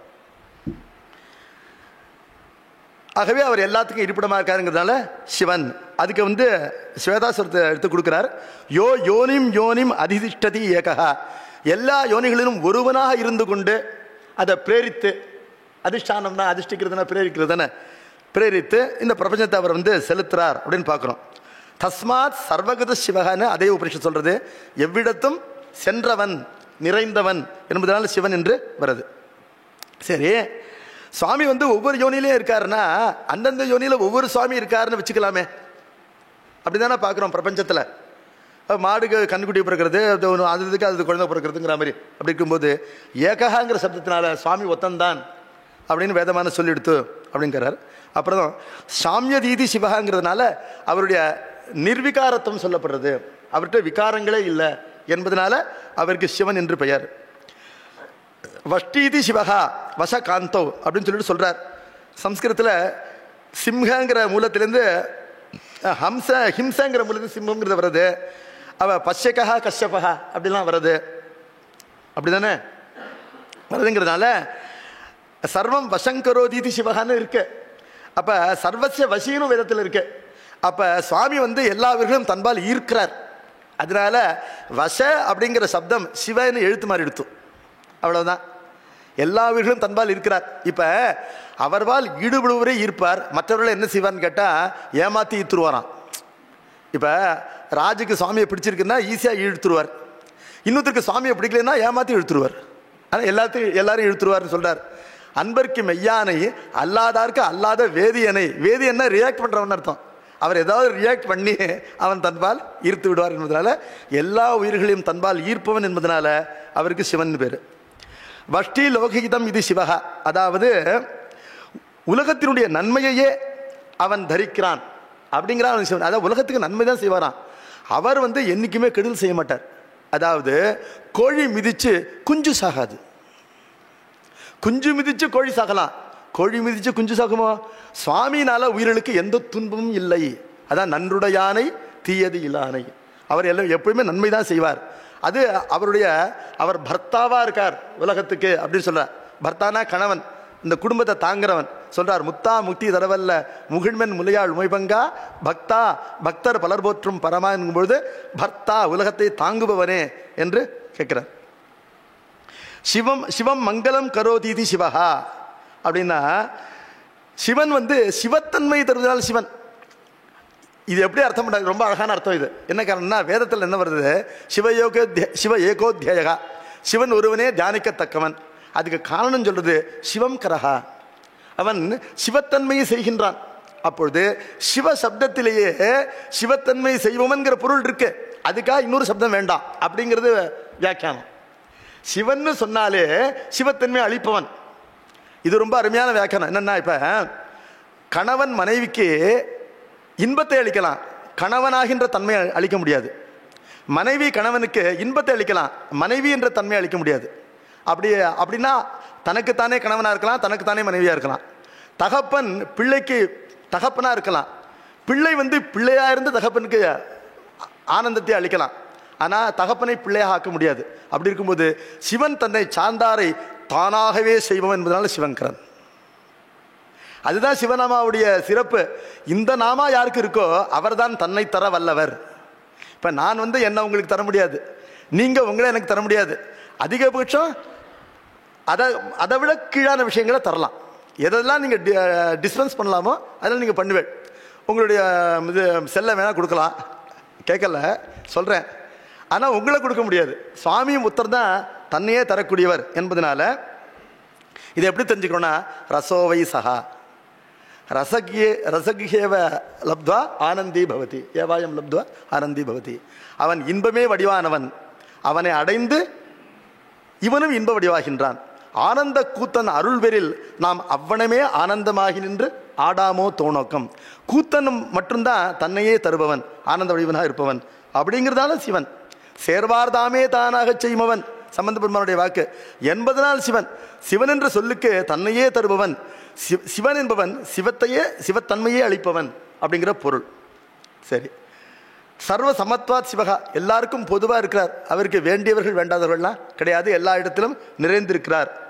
சமாபவந்தி மே சர்வே தானவாஸ் சாமராச்சயே சிவோஸ்மி சர்வபூதானாம் சிவத்துவம் தேனமே சுராகா அப்படின்னு மகாபாரத வாக்கியம். அதாவது தேவர்களோ அசுரர்களோ எல்லாருக்கும் நான் பொதுதான். எனக்கு தேவர்கள் வேண்டியவர்கள் அசுரர்கள் வேண்டாதவர்கள் அப்படிலாம் கிடையாது. எல்லா உயிர்களுக்கும் நான் சிவனாக இருக்கின்றேன் என்பது என்னுடைய சிவத்துவம். இந்த இடத்துலையும் முன்னாடி சொன்ன வியாக்கியானமானது இங்கே திரும்பவும் பிரதிஷ்டிக்கப்படுறது. எப்படின்னா, எல்லா உயிரிடத்திலும் நான் சிவனாக இருக்கேன், அதுதான் என்னுடைய சிவத்தன்மை. அதாவது எல்லா உயிர்களுக்குள்ளேயும் எப்படி இருக்குன்னா, நீங்கள் கொலையே பண்ணினாலும் உங்களுடைய அந்தராத்மாவை அந்த பாப்பம் போய் சேராது. அதுதான் அந்த அந்தராத்மா அப்படி சுத்தமாக இருக்கு. அதுக்கு காரணம் சுவாமி அங்கே இருக்கிறதுனால என்று பார்க்கிறோம். ஆகவே எல்லா உயிரிடத்திலும் நான் சிவனாகவே இருக்கிறேன் என்பது என்னுடைய சிவத்துவம். அதனால்தான் எனக்கு சிவத்துவம் சித்திக்கிறது அப்படின்னு சுவாமி சொல்றார். அப்புறம் இதுவரையும் 7 வியாக்கியானங்கள் பண்ணிருக்கார். இந்த சிவநாமாவுக்கு. அதையெல்லாம் அவரே ஒரு ஸ்லோகமாக பண்ணி கொடுத்துருக்கிறார். அதை நீங்கள் பார்த்துக்குங்க. அதுக்கப்புறம் அதில் சிவநாம மகிமைன்னு சொல்கிறார். சிவரகசியத்தில் சொல்லும்பொழுது சர்வாணி சிவநாமானி மோக்ஷதானி ஏவ சர்வதா தேஷ்வபி அத்யுத்தமம் நாம சிவேதி பிரம்மசம்ஹீதம். எல்லா நாமாக்கள்லையும் சிவநாமா என்பது ஒஸ்தி அப்படின்னு சொன்னார். ஸ்ருதியில் அது பிரசித்தியாக இருக்குங்கிறது சொல்கிறார். நம சிவாயச்ச சிவதராயச்ச அப்படிங்கிற ஸ்ருதி, தஸ்மாத் சர்வகத சிவகாங்கிற ஸ்ருதியை உதாகரிக்கிறார். அப்புறம் யதா தமஸ் தன்ன திவான ராத்திரிகே ந சத்து நச்ச அசத்து சிவயேவ கேவலகா அப்படின்னு படைப்புக்கு முன்னிலைக்கும் அந்த மந்திரம் பொருந்தும். முக்தி அந்த சுத்தாவஸ்தைன்னு சொல்கிற முக்தி ஸ்வரூபத்துக்கும் அந்த மந்திரம் பொருந்தும். இப்படி வேத மந்திரங்கள்லாம் அதுக்கு ஒன்று தான் அர்த்தம் நினச்சிக்க கூடாது. அதிகாரி பேதத்தினால அதுவே அது பலவிதமான சத்தியார்த்தங்களை கொடுக்கக்கூடியது. அப்படிப்பட்ட அந்த மந்திரத்தையும் எடுத்து கொடுக்குறார். அப்புறம் அதனுடைய மகாத்மியத்தையும் சொல்கிறார். ஐயா சொன்னது தான் அர்த்தவாதம்னு சொன்னார். அது அர்த்தவாதம் இல்லை, அது உபனிஷத்தில் இருக்கு. அந்த உபனிஷத் வாக்கியத்தை இவர் எடுத்து கொடுக்குறார். இவருக்கு பின்னாடி வந்தவர் பரமசிவேந்திரர். அவர் வேதசார சகஸ்திரத்துக்கு வியாக்கியானம் பண்ணிருக்கார். ரொம்ப எளிமையாக வியாக்கியானம் பண்ணிருக்கார். அதில் அவர் சங்கர மடத்தில் 57வது பீடாதிபதியாக இருந்தார். அவருடைய சிஷ்யாலாம் ஞானிகளாக இருந்திருக்கிறார். அப்படின்னா அவர் எவ்வளவு பிரபாவத்தோடு இருந்திருப்பார். அவருடைய சிஷ்யர்கள் எல்லாமே பெரிய ஞானிகளாக இருந்திருக்கா. அவர் இதை உதாகரிக்கிறார். என்ன சொல்றாருன்னா, அபிவா எஸ் சண்டாலகா சிவ இதி வாச்சம் வதேத் தேனசக சம்வசேத் தேனசக சம்வதேத் தேனசக புஞ்சீதா. சிவன் ஒருத்தன் சொல்றான், அவன் சண்டாளனாவே இருக்கட்டும், அவன் அன்போடு சிவநாமாவை சொல்றானா இல்லையா, அவனோட பேசு, அவனோட குடுத்தனம் பண்ணு, அவனோட சேர்ந்து சாப்பிடு அப்படின்னு சொல்லிட்டார். இது ஏன் அர்த்தவாதம் இல்லைன்னு கேட்டா, அர்த்தவாதத்தை உபபிரமணமான தேவாரம் வழிமொழியாது. வேதங்களுக்கு உபபிரமணங்கள், எங்களுக்கு திருமுறைகள். அதில் சொல்லும்பொழுது என்ன சொல்றார், சங்கநிதி பதுமிநிதி இரண்டும் தந்து தரணியோடு வானாள தருவரேனும் மங்குவார் அவர் செல்வம் மதிப்போம் அல்லோம் மாதேவர்க்கு ஏகாந்தர் அல்லாராகில் அங்கமெல்லாம் குறைந்தழுகு தொழுநோயராய். ஏன்னா வேற ஏதாவது சொல்லியிருக்கலாம். அங்கமெல்லாம் குறைந்தழுகு தொழுநோயராய் அப்படின்னு சொல்லும்பொழுது அந்த சண்டாலத்துவம், அந்த பாபத்தினால தான் அந்த இது நிலை வருது. அதை சொல்லார். அங்கமெல்லாம் குறைந்தழுகு தொழுநோயராய் ஆவுரித்து தின்று உழலும் புலையரேனும் கங்கை வார்சடை கறந்தார் கண்பராகில் அவர் கண்டீர் நாம் வணங்கும் கடவுளாரேன்ட்டார். என்ன சொன்னார்னா, அந்த அந்த கடவுள் தான் எங்களுக்கு கடவுள்ட்டார். அந்த பக்தாலேயே நாங்கள் கடவுளாக நினைக்கிறோம் என்று அந்த ஒரு பக்தி வரணும். இன்னைக்கு குருநாதர் சொல்லுவார், நம்ம பக்தாளெல்லாம் வணங்குறோம், அப்படி வணங்கும்பொழுது முழுமையாக வணங்க மாட்டேங்கிறோம். அதுக்காகவே ரொம்ப கீழ் ஜாத்தியில் பிறக்கிறது ஒரு அருள்னு தெரிகிறது. அதுக்கப்புறம் மோட்சம்தான். என்ன காரணம்னா, சங்கோச்சமே இல்லாமல் யார் காலையும் விடக்கூடிய ஒரு சுதந்திரத்தை இருக்கு பாருங்க. இப்போ நாமெல்லாம் அஸ்வதந்திராலாக இருக்கோம். உயர்ந்த ஜாதியில் பிறந்துட்டு வேத விதிப்படி நம்மளால் ஒழுக முடியல, நமக்கு முடியல. முடியாமை என்பது ஒரு பக்தி ராகித்யம். அதனால வேதார்த்தம் ஸ்பஷ்டமாக மாட்டேங்கிறது. எத்தனையோ விஷயங்கள் வேதார்த்தம் ஸ்பஷ்டமாகாத நிலைக்கு அப்படின்னு பார்க்குறோம். ஆனால் இது எல்லாருக்கும் இது கிடையாது. நம்ம அப்பூதரிகள் இருந்தார், அவர் குருநாதராகவே அப்பர் பெருமானதான் வழிபட்டார் என்று பார்க்கிறோம். உற்றானலன் தவம் தீ நின்றானலன் ஊன் புனலா அற்றானலன் நுகர்வும் திருநாவுக்கரசனும் ஒரு சொற்றான் எழுதியும் கூறியுமே என்றும் துன்பில் பதம் பெற்றான் ஒரு நம்பி அப்பூதி என்னும் பெருந்தகையே. தபஸ் பண்ணலை, காற்றை குடிக்கலை, ஜலத்தில் நிற்கலை, நெருப்பில் நிற்கலை, திருநாவுக்கரசு சொல்லிண்டே மோட்சத்துக்கு போயிட்டார் ஒருத்தர். உன்னுடைய துன்பில் பதம் பெற்றார், திருநாவுக்கரசு சொல்லி சிவபதத்தை அடைந்தார் அப்படின்னு சொன்னார் அவர். ஆகவே இப்போ பஞ்சாட்சரத்துக்கும் சிவநாமாவுக்கு இருக்கிற ஒரு சின்ன தொடர்பை சொல்கிறார். மகாபாதக விச்சித்தியை சிவயித் அக்ஷரத்வயம். பெரிய பாவங்களை போக்கிக்கிறதுக்கு சிவசிவான்னு சொல்லு, அந்த 2 எழுத்து. சரி, அலம் அது போரும். அப்போ சிவனாவே ஆகிறதுக்கு நமஸ்கிரியா யுக்தா முக்தையே கல்பத்தே மனுகு. சிவனாவே ஆகணும்னா பஞ்சாட்சர ஜபம் பண்ணணும். அப்போ இது என்னென்னா, வீடு பேருன்னு 2 இருக்கு. வீடு என்பது பாசத்திலிருந்து விடுதலை, பேரு என்பது சிவத்துவ பிராப்தி. சிவஸ்வரூபத்தை அடையணும், அதான் பேரு. அது உண்மை தொகைன்னு சொல்லுவா. வீடும் பேரும், அம்மையப்பன்னா அம்மையும் அப்பனும். வீடு பேருன்னா பாச நிவிருத்தி, பாசக்ஷயம் ஒன்று, சிவத்துவ பிராப்தின்னு இன்னொன்று இருக்கு. அப்போ அது 2க்கும் இந்த மனுக்கள் விதிக்கப்பட்டிருக்கு அப்படின்னு சொல்றார். அப்புறம் மகேஸ்வர நாமாக்கு சொல்றார். இப்போ நிறைய விஷயங்கள், அற்புதமான விஷயங்கள் சொல்றார். இப்போ இதுக்கு நாராயண ரிஷின்னா அவர் சொல்றார். அம்பாள் கேட்குறா, சுவாமியினுடைய பாதி சரீரத்தை நான் அடையணும், அதுக்கு எனக்கு உபாயம் சொல்லுங்கும்போது இந்த அஷ்டோத்திர நாமாக்களை நாராயணர் சொல்றார். நாராயணர் வந்து ரிஷினா மந்திர திரஷ்டா. வியாக்கியானம் என்ன சொல்றது, நாராயணர் சொல்றதுக்கு முன்னாடியே இந்த நாமாக்கள் உண்டு. அதனால்தான் அஸ்தி குஹ்யதமம் அப்படின்னு ஆரம்பிக்கிறார். இருக்கிறத சொல்றேன் அப்படின்னா அவருக்கு முன்னாடியே இருக்குன்னு அர்த்தம். அப்ப நாராயண ரிஷிகின்னு சொன்னா என்னதான், அவர் திரஷ்டா தான், தர்சயிதா இல்லை. தர்சயிதா ஒருத்தர் இருக்கார். வேதத்துல எல்லா மந்திரங்களுக்கும் பார்த்தவனுக்கு ரிஷின்னு பேரு, காற்றவனுக்கு மகரிஷின்னு பேரு. விஸ்வாதிகோ ருத்ரோ மகரிஷி என்பதனால எல்லா மந்திரங்களையும் காற்ற ஒரு மகரிஷி இருக்கார். இவெல்லாம் கண்டுகொண்ட ரிஷிகள் என்று பார்க்கணும். அப்படி பார்க்கும் பொழுது சிவநாமாவில் ஏன் ஆரம்பிக்கணும், சதாசிவோ தேவதான்னு இருக்கு, சதாசிவன் தான் தேவதை அப்படின்னு அந்த நாமாக்களுக்கு இருக்கும் பொழுது சிவநாமாவில் ஏன் ஆரம்பிக்கணுங்கிறதுக்கு காரணம் சொல்றார். சிவநாமா என்பது நிஷ்கல சிவத்தை சொல்றது. அது இந்த 36வது தத்துவத்தில் இருக்கிறவர். அதை கீழேந்து பார்த்தா 36வது தத்துவம் சிவதத்துவம். கண்ணுக்கு முன்னாடி பிருத்திவி தெரியறது, அதுலேருந்து எண்ணினோம்னா அது முதல்ல 36வது வருது. அங்கே வந்து பிரதிஷ்டிதனா இருக்கிற சுவாமி அவர். அதாவது சிவ தத்துவங்களுக்கும் அங்க இருக்கிற சுவாமி, அந்த சுவாமிக்கும் ஒரே பேர் ஒன்னா இருக்கும். தத்துவத்துக்கும் சுவாமிக்கும் பேர் ஒன்று. அவர் வந்து மோட்சார்த்திகளால முமுட்சுக்களால தான் வந்து உபாசிக்கப்படுறார். இப்போ வந்து வேற ஒரு பிரயோஜனத்தை கருதும் பொழுது அவருடைய பேர்ல ஏன் ஆரம்பிக்கணும் அப்படிங்கிறதுக்கு ஒரு சமாதானம் சொல்றார். அது என்னன்னா, அவர் வந்து இந்த சதாசிவனுக்கு காரணபூதரா இருக்கார். அதனால காரணத்துக்கும் காரியத்துக்கும் ஒரு அபேதம் இருக்கு அப்படின்னு ஆரம்பிக்கிறோம் அப்படின்னு சொன்னார். அப்புறம் அடுத்தது சதாசிவன் சொல்லாம மகேஸ்வரன் சொல்றோமே, இவர் சதாசிவனுக்கும் காரியமா இருக்கிறவராச்சு அப்படின்னா இப்பயும் அதே காரண காரியங்களுக்குள்ள அபேதம் இருக்கிறதுனால இப்படி சொல்றோம். அதை தவிர இந்த மகேஸ்வரனுடைய 25 வியூகங்கள்ல அர்த்தநாரிங்கிற வியூகம் ஒண்ணு, 13வது வியூகம் தான் வந்து சங்கர நாராயணர். அந்த இவர் அம்பாள் ஏன் நாராயணரை கேட்கிறாருன்னா, அவர் ஏற்கனவே வந்து சுவாமியினுடைய அர்த்த சரீரத்தை பெற்றவர் என்பதனால அவருக்கு விஷயம் தெரியும் அப்படின்னு அவர்கிட்ட கேட்கிறார் அப்படின்னு சொன்னார். இப்ப அந்த 13வது மாகேஸ்வர மூர்த்தம் என்பது சங்கர நாராயண மூர்த்தம், 14வது மூர்த்தம் என்பது அர்த்தநாரிய மூர்த்தம் என்பதனால இந்த இது இருக்க மகேஸ்வர நாமாக்கு சொல்ல காரணம் சொல்றார். காரண காரியங்களுக்குள்ள அபேதம் இருக்கிறதுனால சதாசிவனைத்தான் இப்படி சிவநாமாவினாலையும் மகேஸ்வர நாமாலையும் சதாசிவனைத்தான் சொல்றார் அப்படிங்கிறது விஷயம். இந்த விஷயத்தை திருமுறையில் பார்க்கலாம். எப்படின்னா, சதாசிவ மூர்த்தம்ங்கிறது என்ன, நம்ம பார்க்குற கபாலினுடைய லிங்கம் தான், அதுதான் சதாசிவ மூர்த்தம். அது என்னன்னா, அது சகல நிஷ்கல மூர்த்தங்களுடைய எல்லா அனுகிரகத்தையும் செய்யக்கூடியது. லிங்கத்தில் பூஜை பண்றவன் இம்மை மறுமை பலன்களை அடையறான், சிவத்துவத்தையும் அடையறான். என்ன காரணம்னா, இந்த பூஜையே போரும். தனியா வந்து அந்த சுத்த நிஷ்கல மூர்த்தியையோ இதர வந்து மாகேஸ்வர மூர்த்தங்களையோ ஒருவன் வந்து பஜிக்கணுங்கிறது இல்லை. இதுலேயே அந்த எல்லா பஜனைகளுடைய பலனும் இருக்கு. எப்படின்னா, காணாத அறிவினுக்கும் உருவினுக்கும் காரணமாய் நீள்நாகம் அடைந்தார்க்கு நிகழ்குறியாம் சிவலிங்கம். ஒரு பௌத்தர் சைவ ஆகமங்களை படிச்சு பார்த்துட்டு சிவலிங்கத்தை அன்றாடம் தரிசனம் பண்ணா போறோம், பரமேஸ்வருடைய முழு கிருபையை அடையலாம்னு தெரிஞ்சுட்டாராம். அவரும் காஞ்சிபுரத்தை தான் இருந்தார், சாக்கியர்னு பேரு. அவர் எப்படி புரிஞ்சுட்டார்னா, இது நிஷ்கலத்துக்கும் சகலத்துக்கும் நடுப்புற இருக்கு, ரெண்டுக்கும் இடம் கொடுத்துட்டு இருக்கு. அப்ப இதனுடைய உபாசனையினால அந்த 2 உபாசனையும் அடையப்பட்டதா தெரியுது அப்படின்னு அந்த விஷயங்கள்லாம் வருது. மகேஸ்வரனுங்கிறதுக்கு என்ன அர்த்தம் அப்படின்னா, மகாம்சாசா ஈஸ்வரகா, அவர் மகானாவும் இருக்கிறார் ஈஸ்வரனா இருக்கிறாருங்கிறதுனால மகேஸ்வரன் அப்படின்னார். அப்ப என்ன அர்த்தம், அவர் மகானாவும் இருக்கிறார் ஈஸ்வரனா இருக்கார். இப்ப ஈஸ்வரனுக்கு மேல இருக்காருன்னு அர்த்தம் கிடையாது, அவர் சுயம் மகானா இருக்கிறார் ஈஸ்வரனா இருக்கிறார்.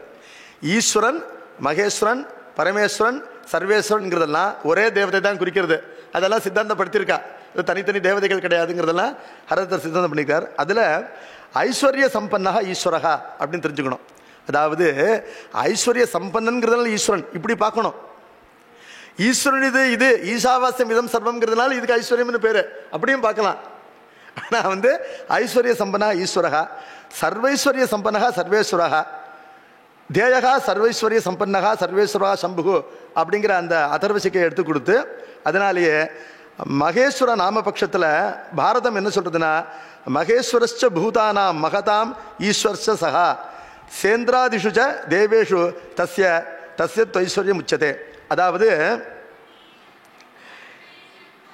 எல்லா பூதங்களுக்குள்ளேயும் எல்லா பூதங்களால் வழிபடப்படுகின்ற ஈஸ்வரர்கள்ல பெருமை வாய்ந்தவர். அப்படிங்கிறதுனால இவர் வந்து மகேஸ்வரர் அப்படின்னு சொல்லப்பட்டிருக்கு. சத்தியேன பிரம்மச்சரியேன லிங்கமஸ்ய யதாஸ்திதம் சமர்ச்சயந்தி லோகாச்ச மகேஸ்வர இது ஸ்மிருதா. அவர் ஈஸ்வரனா இருந்துட்டு மகத்துவம் பற்றி எப்படி இருக்குன்னு கேட்டால் அதை சொல்கிறார், கொஞ்சம் சூக்ஷ்மமாக சொல்கிறார். இவன் மகானாவும் இருக்கிறான், ஈஸ்வரனாக இருக்கான். ஈஸ்வரனுங்கிற சப்தத்துக்கு எல்லாரையும் வந்து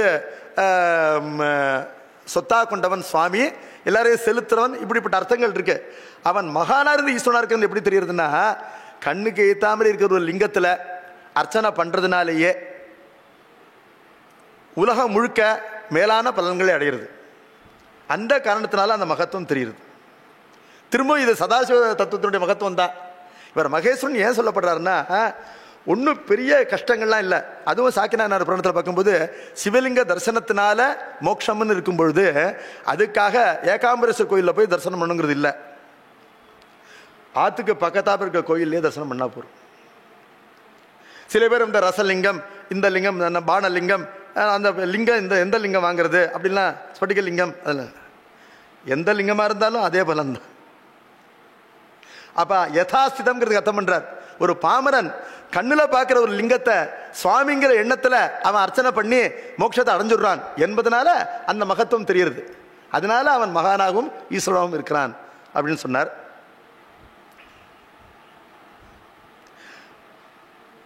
மகதீசித்ருத்வம் அஸ்யதி மகேஸ்வரகா. சரி, அதனால பரம பிரேமாஸ்பத வஸ்து அப்படிங்கிறதும் தெரியுது அப்படின்னு சொல்றார். அப்புறம் மகேஸ்வர சப்தம் வேதத்தில் இருக்குங்கிறத காமிக்கிறார். மாயாந்து பிரகிருதி வித்தி மாயினந்த மகேஸ்வரன் சொல்றார். அப்புறம் யோ வேதாதோஸ்வர புரோக்தோ வேதாந்தேச்சு பிரதிஷ்டிதா தஸ்ய பிரகிருதிலீனஸ்ய அப்ரச மகேஸ்வரகா அப்படிங்கிறதுக்கு உபபிரமங்களை கொண்டு அர்த்தம் பண்றார். பொதுவாக இதுக்கு எப்படி அர்த்தம் தெரியும் தோணும்னா, வேதத்தின் ஆரம்பத்திலும் இறுதியிலும் அவர் இருக்கிறார், பிரணவாத்மாவாக இருக்கிறார். உபனிஷதங்களில் பிரதிஷ்டிதனாக இருக்கார். அதாவது உபனிஷதங்கள் அவர் தான் போதிக்கின்றனன்னு அர்த்தம். பிரகிருதி லீனன்கிறவர் ருத்ரர், பிரகிருதி தன்னிடத்தில் லயமாகும்படி இருக்கிறவர். அந்த ருத்ரனுக்கு மேலே இருக்கிறவர் இவர் இல்லையா, பிரம்ம விஷ்ணு ருத்ர. அந்த சம்பு பட்சத்திலேயே பிரம்ம விஷ்ணு ருத்ரர்களுக்கு மேலே இருக்கிறவர் மகேஸ்வரன் அப்படின்னு அர்த்தம் தோணும். ஆனால் அப்படி அர்த்தம் பண்ணலை. எப்படி அர்த்தம் பண்ணுறாருன்னா, 23 ஆத்ம தத்துவங்களுக்கு மேலே இருக்கிறது அந்த தத்துவங்களுக்கு காரணமாக இருக்கின்ற பிரகிருதி மாயை. அதான் 24ன்னு எண்ணிக்கோ. எண்ணிண்டா அதுக்கு மேலே இருக்கிறவர் யாருன்னு கேட்டால் நிச்சயமாக இந்த ஜட பிரகிருதிக்கு மேலே ஜீவாத்மா இருக்கான். அவனுக்கு புருஷன்னு பேர். அவனை 25வது நினச்சிக்கோ. இப்போ இந்த 2 பேருமே இவர்கிட்ட லயமாறாளாம். அப்போ இவருடைய லயத்துக்கு அவர் காரணமாக இருக்கார். அப்படிங்கிறதுனால அந்த வந்து பிரகிருதி லீனாத் பரகா அப்படின்னு அங்கே வந்து 5ஆம் வேற்றுமை இருக்கணும், ஆர்ஷ பிரயோகம்னு அப்படி அந்த சமாதானம் சொல்லாமல் சம்பந்த சாமானிய விவக்ஷயா ஷஷ்டி அப்படின்னு அதெல்லாம் உங்களுக்கு தான் புரியும். அப்படிங்கிறதுனால அது 6ஆம் வேற்றுமை தான். பிரகிருதி பசு பாசம் 2ம் அவரிடத்தில் ஒடுங்கும் என்பதெல்லாம் அவன் மகேஸ்வரன். அப்படி அர்த்தம் பண்ணுறார். உருத்ரனுக்கு மேலானவருங்கிற எளிமையான அர்த்தம் தெரிகிறது இதில். ஆனால் அப்படி அர்த்தம் பண்ணலை. அதுக்கு ஏன் அப்படி அர்த்தம் பண்ணலன்னு கேட்டால், உபபிரமணம் அதே மாதிரி அர்த்தம் பண்ணுறது. அதனால தான் அவள்லாம் வந்து புராணங்கள் எப்படி அர்த்தம் பண்ணுறதோ அதை மீறி வேதத்துக்கு அர்த்தம் பண்ணலை. வேதார்த்த நிர்ணய விதவி புராணம் அங்கம் அப்படிங்கிறதுனால வேதத்தினுடைய மெய்ப்பொருளை தெரிந்து கொள்வதற்கு புராணங்கள் உறுப்பு நூல்களாக அமைகின்றன அப்படின்னு பார்க்குறோம். நமக்கு 8 மணி ஆகின்னு இருக்கு. தமீஸ்வரானாம் பரமம் மகேஸ்வரம் அப்படிங்கிற அந்த மந்திரத்தையும் கொடுக்குறார். அப்புறம் சம்புகு அப்படிங்கிற பதம் 3வது பதம். அதுக்கு அர்த்தம் பண்ணும்பொழுது சம் சுகம் பாவயிதி உத்பாதயிதி இது சம்புகு. சம்ங்கிறது இந்திரியங்களுக்கு அகப்படாத இன்பம். அந்த இன்பத்தை என்ன பண்ணுறார், நமக்கு உண்டாக்குறார், அவர் நமக்காக கல்பிக்கிறார். அதனால சம்புன்னு பேர். அப்போ சிவங்கரா இத்தியர்த்தகா அப்படின்னு அர்த்தம் பண்ணுறார். சிவசப்தத்துக்கு இருக்க அர்த்தத்தை தான் சம்பு சப்தத்துக்கு பண்ணுறார். அவர்கிட்ட அந்த ஆனந்தம் உண்டாங்கிறது அர்த்தத்தை 2வது பட்சமாக தான் வச்சுருக்கிறார்.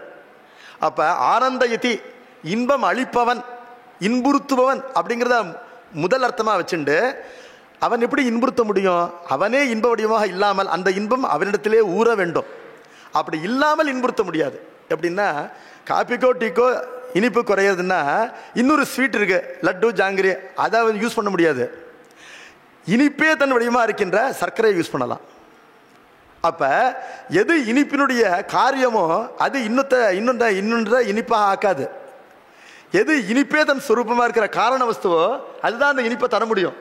அதான் ரசோவை சகா அப்படிங்கிறதுக்கு அர்த்தம். ரசக்கு கியவாயம் லப்தோ ஆனந்தே பவதி அப்படிங்கிறது அர்த்தம். ஆனந்தமே வடிவமாக இருப்பதனால அவன் ஆனந்தத்தை அளிக்கின்றான். அப்போ ஆனந்தம் இனிப்பு தான் வடிவம் எதுக்கு? கல்கண்டுக்கு. ஆனால் லட்டுல இனிப்பு வடிவம் இல்லை, இனிப்பு அல்லாத வடிவமும் அதில் இருக்கு. அது காரியம்ங்கிறதுனால அப்படி இல்லை இவர் சுவாமி. அதனால இவர் இன்புறுத்துகின்றார் என்பதை முதல் பட்சமாக வச்சுண்டு அதான் இன்பமே வடிவானர் என்பதனால அந்த இன்பம் அவரிடமே தோன்றுகின்றது.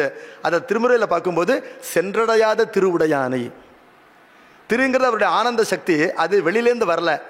இப்போ காஃபி இனிக்கிறதுனா அந்த இனிப்பு எக்ஸ்டர்னல், டீ இனிக்கிறதுனா எக்ஸ்டர்னல், சர்க்கரை இனிக்கிறதுனா இன்டர்னல். அதுபோல சென்றடையாத திருவுடையான், அதுதான் சம்புபதத்துக்கு அர்த்தம் அப்படிங்கிறத அவர் சொல்றார். அப்புறம் சொல்றார் முதல் வியாக்கியானம்ங்கிறது சம்ஹார ருத்ரர் மேற்றுங்கிறார். இது ஒரு சூக்ஷ்மம். ஏன்னா சிவனை சொன்னார், அப்புறம் மகேஸ்வரனை சொன்னார், இப்போ சம்புன்னு சொல்லும்பொழுது ருத்ரனை சொல்றார் அப்படின்னு ஒரு சூக்ஷ்மம் சொல்றார். ஏன்னு கேட்டால் ருத்ரன் எப்படி இன்பத்தை உண்டாக்குறான், எப்படி நீங்கள் சொல்கிறீர்கள் சுவாமி இன்பத்தை தான் உண்டாக்குவார்னு. எத்தனையோ கஷ்ட நஷ்டங்கள்லாம் உலகத்தில் இருக்கே இல்லையா? கஷ்டப்படுறோமே, வியாதி வர்றதே, எத்தனையோ நம்முடைய அஜ்ஞானத்தெல்லாம் கஷ்டப்படுறோமே, கண்ணுக்கு ஏற்ற மாதிரி வேண்டியவெல்லாம் செத்து போகிறாளே. அப்படிங்கும்போது அவர் சொல்கிறார், ஒரு டாக்டர் கையில் கத்தி எடுத்துட்டு ஆப்ரேஷன் பண்ணாலும் கடைசியில் எல்லாம் இன்பமாக முடிகிறதா இல்லையா? அந்த உயிரை காப்பாற்றுறதுக்கு தான் அவர் செய்கிறார். அதனால பரம்பரையாக அவன் சுகத்தை தான் கொடுக்கக்கூடியவன் என்பதனால அந்த ருத்ரன் மேலே தான், சம்ஹார ருத்ரன் மேலே இந்த சம்புபதம் போய் சேரும் என்று கூறார். அதுக்கு உபபிரமணம் சொல்றார் சாந்தி பர்வா, எம் விஷ்ணுர் இந்திரகா சம்புஷ்ச பிரம்மா லோக பிதாமகா ஸ்துவந்தி விவிதை ஸ்தோத்திரகி தேவதேவம் மகேஸ்வரம் என்று சொல்லும்பொழுது அங்க சம்புபதம் ருத்ரஸ்தானத்தில் இருக்கு என்பதனால சம்பு என்பது சம்ஹார ருத்ரனை குறிக்கும். இந்த ருத்ரனு சம்பு பட்சத்தில் இருக்கிறவர் தான், ருத்ரனுங்கிற ஜீவனை சொல்லலை அப்படிங்கிறத தெரிஞ்சுக்கணும். சரி, ருத்ர சப்தத்துக்கு அர்த்தம் சொல்றார், ஒரு 5 நிமிஷத்தில் முடிச்சுடுவோம். ருத்ர சப்தம் ரொம்ப முக்கியமானது, பரமாத்மா வாச்சகம், சிவசப்தத்தை போல முக்கியமான ஒரு சப்தம் அது. அதில் முதல் அர்த்தமாக அழ அடிக்கிறாங்கிறத வச்சுக்கிறார். ரோத இந்தி அந்த காலே சர்வமிதி ருத்ரா, கடைசி காலத்தில் எல்லாரையும் அழ அடிக்கிறார் சுவாமி அப்படிங்கிறார். நிறையா வேத பிரமாணம் தரார். என்னென்னா நம்மளை கடைசி காலத்தில் எது அழ அடிக்கும்? பிராணன் அழ அடிக்கும் கஷ்டப்படுறதுனால. அது இந்த சாப்பிட்றது தூங்குறது எல்லாமே பிராண தர்மம்னு சொல்கிறோம். அதுவும் கஷ்டப்பட்டு நம்மளையும் கஷ்டப்படுத்தும், மூச்சு வாங்கும். பிராணன் அந்த பிராணனுக்கு ருத்ர சப்தம் பெயராக வர்றது. விசேஷண பதமாக வந்தால் கூட அதை ருத்ரோபா ஏஷ எதக்னிங்கிற இடத்துல அந்த அக்னிக்கும் அது விசேஷமாக வந்தால் கூட ஒரு சூக்ஷ்மம் என்ன தெரியறதுன்னா, இது ரெண்டும் ருத்ர விசேஷம் வரத்துக்கு காரணம் அதை அழ வைக்கிறதுனால தான். அதனால ருத்ரன் அழ அடிக்கிறான் என்பதுதான் அதுக்கு முக்கியமான அர்த்தம். ஆகவே இப்ப ருத்ரன் அழ அடிக்கிறதுனால தான் அந்த ருத்ராம்சம் கொண்ட பொருள்களை அந்த ருத்ர விசேஷத்தினால சொல்றோம். இப்ப அதனால ருத்ர சப்தத்தை அவன் அழ அடிக்கிறவங்கிறது சந்தேகம் கிடையாது. எப்படின்னா ஜெகன்மாதாவுடைய மாதృత్వం தான் நம்முடைய மாதா கிட்ட இருக்கு, சந்தேகம் இல்லையே. நம்முடைய அம்மாட்ட இருக்கிற மாதృత్వం தாய்மை என்பது உலக அன்னைட்ட இருக்கிற தாய்மை தான். அது போல அக்னியில் இருக்கிற ருத்ரத்துவமாகட்டும், பிராணங்கள்கிட்ட இருக்கிற ருத்ரத்துவமாகட்டும் ருத்ரனுடைய ருத்ரத்துவம் தான் அப்படிங்கிறத சொல்றார். சொல்லிட்டும் சுவாமி அழடிக்கிறான்னு அர்த்தம்னா அழலைன்னா அவரை தெரிஞ்சுக்க முடியாதான். என்ன அழுதால் உன்னை பெறலாமே என்பதனால அந்த அழுக வந்தால் வழிய. இன்னொன்று விளையாட்டாக சொல்லும்பொழுது ஒரு குழந்தைய போய் இந்த சாக்லேட் வேணுமா அப்படின்னு கேட்டால் அது வேணும் வேண்டான்னு சொல்லும். இல்லை நீ கொஞ்சம் எனக்கு சிரிச்சு காமி, உனக்கு சாக்லேட் கொடுக்குறேன்னா அது சிரிச்சு காமிச்சிடும். அழுது காமி சாக்லேட் கொடுக்குறேன்னா அது அழுதுண்டே சிரிச்சிடும். ஏன்னா அழுகை என்பது நேச்சுரலாக வரணும், அழுகையை இமிட்டேட் பண்ண முடியாது. சிரிப்பு நல்லா எஃபெக்டிவ்லி இமிட்டேட் பண்ணலாம். இப்போ இந்த சுவாமியுடைய கிருத்தியம் எல்லாமே, இந்த சுவாமி கிருத்தியம்ங்கிறது தான் நேச்சர்னு பேர். பிரகிருத்தின்னு எதுக்கு பேருன்னா நம்முடைய கிருத்தியத்துக்கு மேனுவல்னு பேர். நாம் ஒரு காரியத்தை செஞ்சால் இதே பிரகிருத்தியத்துவங்களை வச்சுன்னா நம்ம செய்கிறோம், செஞ்சால் மேன்மேட்னு பேர். எது நேச்சுரல்னு சொல்கிறோம்? காட் மேட நேச்சுரல்னு சொல்கிறோம். அப்பொழுது கடவுள் அழ வச்சாதான் இவன் நிஜமாக அழுவான். இவன் நிஜமாக அழுதால் வழியாக மோட்சம் கிடையாது. புரியுறதா? ஆகவே அழ வைக்கிற கடவுள் நமக்கு வேணும், மோட்சம் வேணும்னா ரோத இதி இதி ருத்ரஹா. சரி, அவரே அழறாருன்னு வச்சுக்கலாமே. ஸ்வயம் ரோதிதி இது ருத்ரஹா. அப்படின்னா அது லீலையாக அழுதாராம். அது பாரதன் சொல்கிறார், அது லீலை தான். எப்படின்னா, நான்முகனுக்கு ஒரு தடவை அவர் நெத்தியிலேருந்து தோன்றினார் குழந்தையாக. குழந்தையாக தோன்றின போது குழந்தைன்னா அழ வேண்டாமா, குழந்தை அழலைன்னா எல்லாரும் அழ ஆரம்பிச்சுடுவா, குழந்தை அழுதாதான் சுகம். அப்போ சுவாமி அழுது காமிச்சாராம் ரொம்ப அழகா. அருதத் சுஸ்வரம் கோரம் அப்படிங்கிறதுனால ருத்ரன் பேர். ஆனால் என்னுடைய குருநாதர் சொல்லியிருக்கார், சுவாமி நிஜமாகவே அழறாராம். அதில் என்ன ருத்ராட்சம் உண்டாச்சு. எப்படின்னா, இத்தனை மார்க்கங்களை கொடுத்தோம், இந்த உயிர்கள்லாம் நம்ம நோக்கி வரமாட்டேன் என்கின்றனவே அப்படின்னு சொல்லி சுவாமி அழறாராம். அந்த அழுதுனால அந்த ஜலத்திலேருந்து பூமியில் உண்டானதான் ருத்ராட்சம்ங்கிற அந்த பீஜம். அதனால பக்தாள் இந்த ருத்ராட்சத்தை தரிக்கும் போது அவளுக்கு நமக்காக கவலைப்படுற அழற ஒரு அப்பா இருக்கிறார் அப்படிங்கிற எண்ணம் வரும். ருத்ராட்ச மாலையை தரிக்கும் பொழுது சுவாமி நமக்காக அழறார் பாருங்க, அவர் தனக்காக அழலை, நமக்காக தானே அழறார் அப்படின்னுங்கிற எண்ணம் வரும். அதுக்காக தான் சிவாச்சாரியர்கள் கூட கலர் கலராக மாலை போட்டுக்காம ருத்ராட்சம் மட்டுமே போட்டுக்கணும்னு என்னுடைய பிரார்த்தனை. நீங்கள் கலர் கலராக இருக்கிற மாலையெல்லாம் சுவாமிக்கு போடுங்க, நாம ருத்ராட்சம் போட்டுக்கணும் அப்படின்னு. ருத்து துக்கம் துக்க ஹேது அஜ்ஞானம் வா தத் திராவேதி இது ருத்ரஹா. இது எல்லாரும் சொல்றது. ருத்துனா துக்கம், துக்கஹேத்துவான அஜ்ஞானம், அதாவது துன்பம் துன்பத்திற்கு நிமித்தம், அந்த ரெண்டையுமே அவர் என்ன பண்றார், போக்குறார் என்பதனால அவருக்கு வந்து ருத்ரன்னு பேரு. நம்முடைய பிறவி துன்பத்தை நீக்குவதனால அவருக்கு ருத்ரன்னு பேரு அப்படின்னு பார்க்குறோம். சுவாமி சூரியன்ல இருக்கார் இல்லையா, சூரியன்ல இருக்கிற அந்த சுவாமிக்கு ருத்ரன் என்று பெயர். ஏன் பெயர்னு கேட்டா, அந்த சுவாமிக்கு ருத்ரன் பெயர்னு கேட்டா, ருத்துனா வியாதி. அப்ப ஆரோக்கியம் பாஸ்கராத்துன்னு இருக்கு. அப்ப பாஸ்கரனை உபாசனை பண்ணா ஆரோக்கியமா இருக்கலாம், வியாதி போயிடும்னா அந்த வியாதி யாரால போறது, அங்க ருஜம் திராவைத்தி ருத்ரஹா, வியாதியை போக்குற ருத்ரன் உள்ள இருக்கிறார். அப்படி அது ஒரு ருத்ர சப்தத்துக்கு அர்த்தம். ஆனா அவர் சொல்லாமல் ஒண்ணு விட்டுருக்கிறார், வேதத்திலே இருக்கு ருத்ர சப்தத்துக்கு அர்த்தம் என்னன்னா, அதர்வ சிரஸ்ல அத கஸ்மாத் உச்சதே ருத்ர இதி. சுவாமிக்கு ருத்ரன் ஏன் பேரு அப்படின்னு கேட்டா, துருதம் அனன்ய பக்திகி யோகிபிகி துருதம் அஸ்ய ரூபம் உபலபியதே தஸ்மாத் உச்சதே ருத்ர இதி. அனன்ய பக்தி பண்ற யோகிகள் இருக்காளே, சிவோகம் பாவனை பண்றா, சிவனை பாவனை பண்ணும்போது தன்னை மறந்துடுவா, தன்னிணைப்பு வரும்போது அதுவும் சிவம் என்று நினைப்ப இருப்பா. சிவனை தவிர வேற ஒண்ணுமே இல்லைன்னு அந்த ஞேய வஸ்துவிலே நிஷ்டையோடு இருக்கிறவா, அதான் அனன்ய பக்தி. ஞேய வஸ்துல மட்டும்தான் நிஷ்டை, தன்னை பத்தி கருத்து கிடையாது. அப்படி இருக்கும் பொழுது அவன் வந்து சீக்கிரமாவே ருத்ரனுடைய சுரூபத்தை அடைஞ்சுடுறானா. துருத்தம் அஸ்ய ரூபம் உபலபியதே அப்படின்னு சீக்கிரமா அவன் சுவாமியை தெரிஞ்சுன்றாங்கிறதுனால அப்படி சுவாமி காமிச்சு விடுறார். கண்ணாடி முன்னாடி நிற்கும் போது கண்ணாடியில் நம்முடைய நிழல் எப்படி உடனே தெரியுது, அதுபடி எங்க சுவாமி நடராஜா முன்னாடி நிற்கும் போது நடராஜாவே ஆயிடலாம். அதான் வந்து ருத்ர சப்தத்துக்கு அர்த்தம் அப்படின்னு பார்க்கணும். அதனால்தான் ருத்ர எத்தே தட்சிண முகம் தேனமாம் பாகி நித்தியம், பரமேஸ்வரனுடைய தென்முகத்தினால என்னை எப்பொழுதும் காப்பாத்திட்டு வா அப்படின்னு சொல்றது. அப்ப வந்து அடுத்தது அபவர்க பிரதகா மோக்ஷதாதா அப்படிங்கிறது வந்து அந்த ஒரு பதம், அந்த பதத்துக்கு அர்த்தம் சொல்றார். அபவர்க பிரதகா அப்படின்னா மோட்சத்தை கொடுக்குறோம்னு அர்த்தம். அதுக்கு சிம்பிளா அர்த்தம் பண்றார். ஏன்னா எல்லாமே அதுக்காக சொல்றது தானே.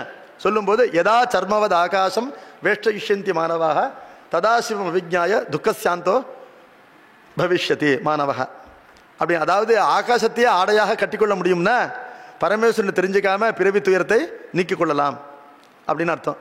அதுவும் முடியாது இதுவும் முடியாது அப்படின்னு அந்த உபமை. அப்புறம் தாரகா, தாரகன்னா பிரணவஸ்வரூபின்னு அர்த்தம். தாரயதி சம்சாராதிதி தாரகா, இந்த பிறவி துன்பத்திலிருந்து நம்மை கடப்பித்து செல்கின்றான். தாரணம்னா கடக்கிறது, சமுத்திரத்தை கடந்தா கரை, பிறவி கடலை கடந்தா முக்தி கரை. அப்ப நாம நீஞ்சி போக முடியாது, நம்மளை அழைச்சிட்டு போய் அவர் விட்டுருவாருங்க, முக்தி கரையில விட்டுருவார். தாரயிதி தாரகனார். ஆனா அதுல ஒரு கொஸ்டின் வருது, ஸ்வார்த்தே கஹா, தாரயதி அப்படின்னா தாரகான்னு வராதான். அதுக்கு வியாக்கரண இதெல்லாம் சொல்றார். அதையேவ ஸ்ருதௌ இதம் நாம தாரயித்தேவம் ஸ்ருதம். இப்ப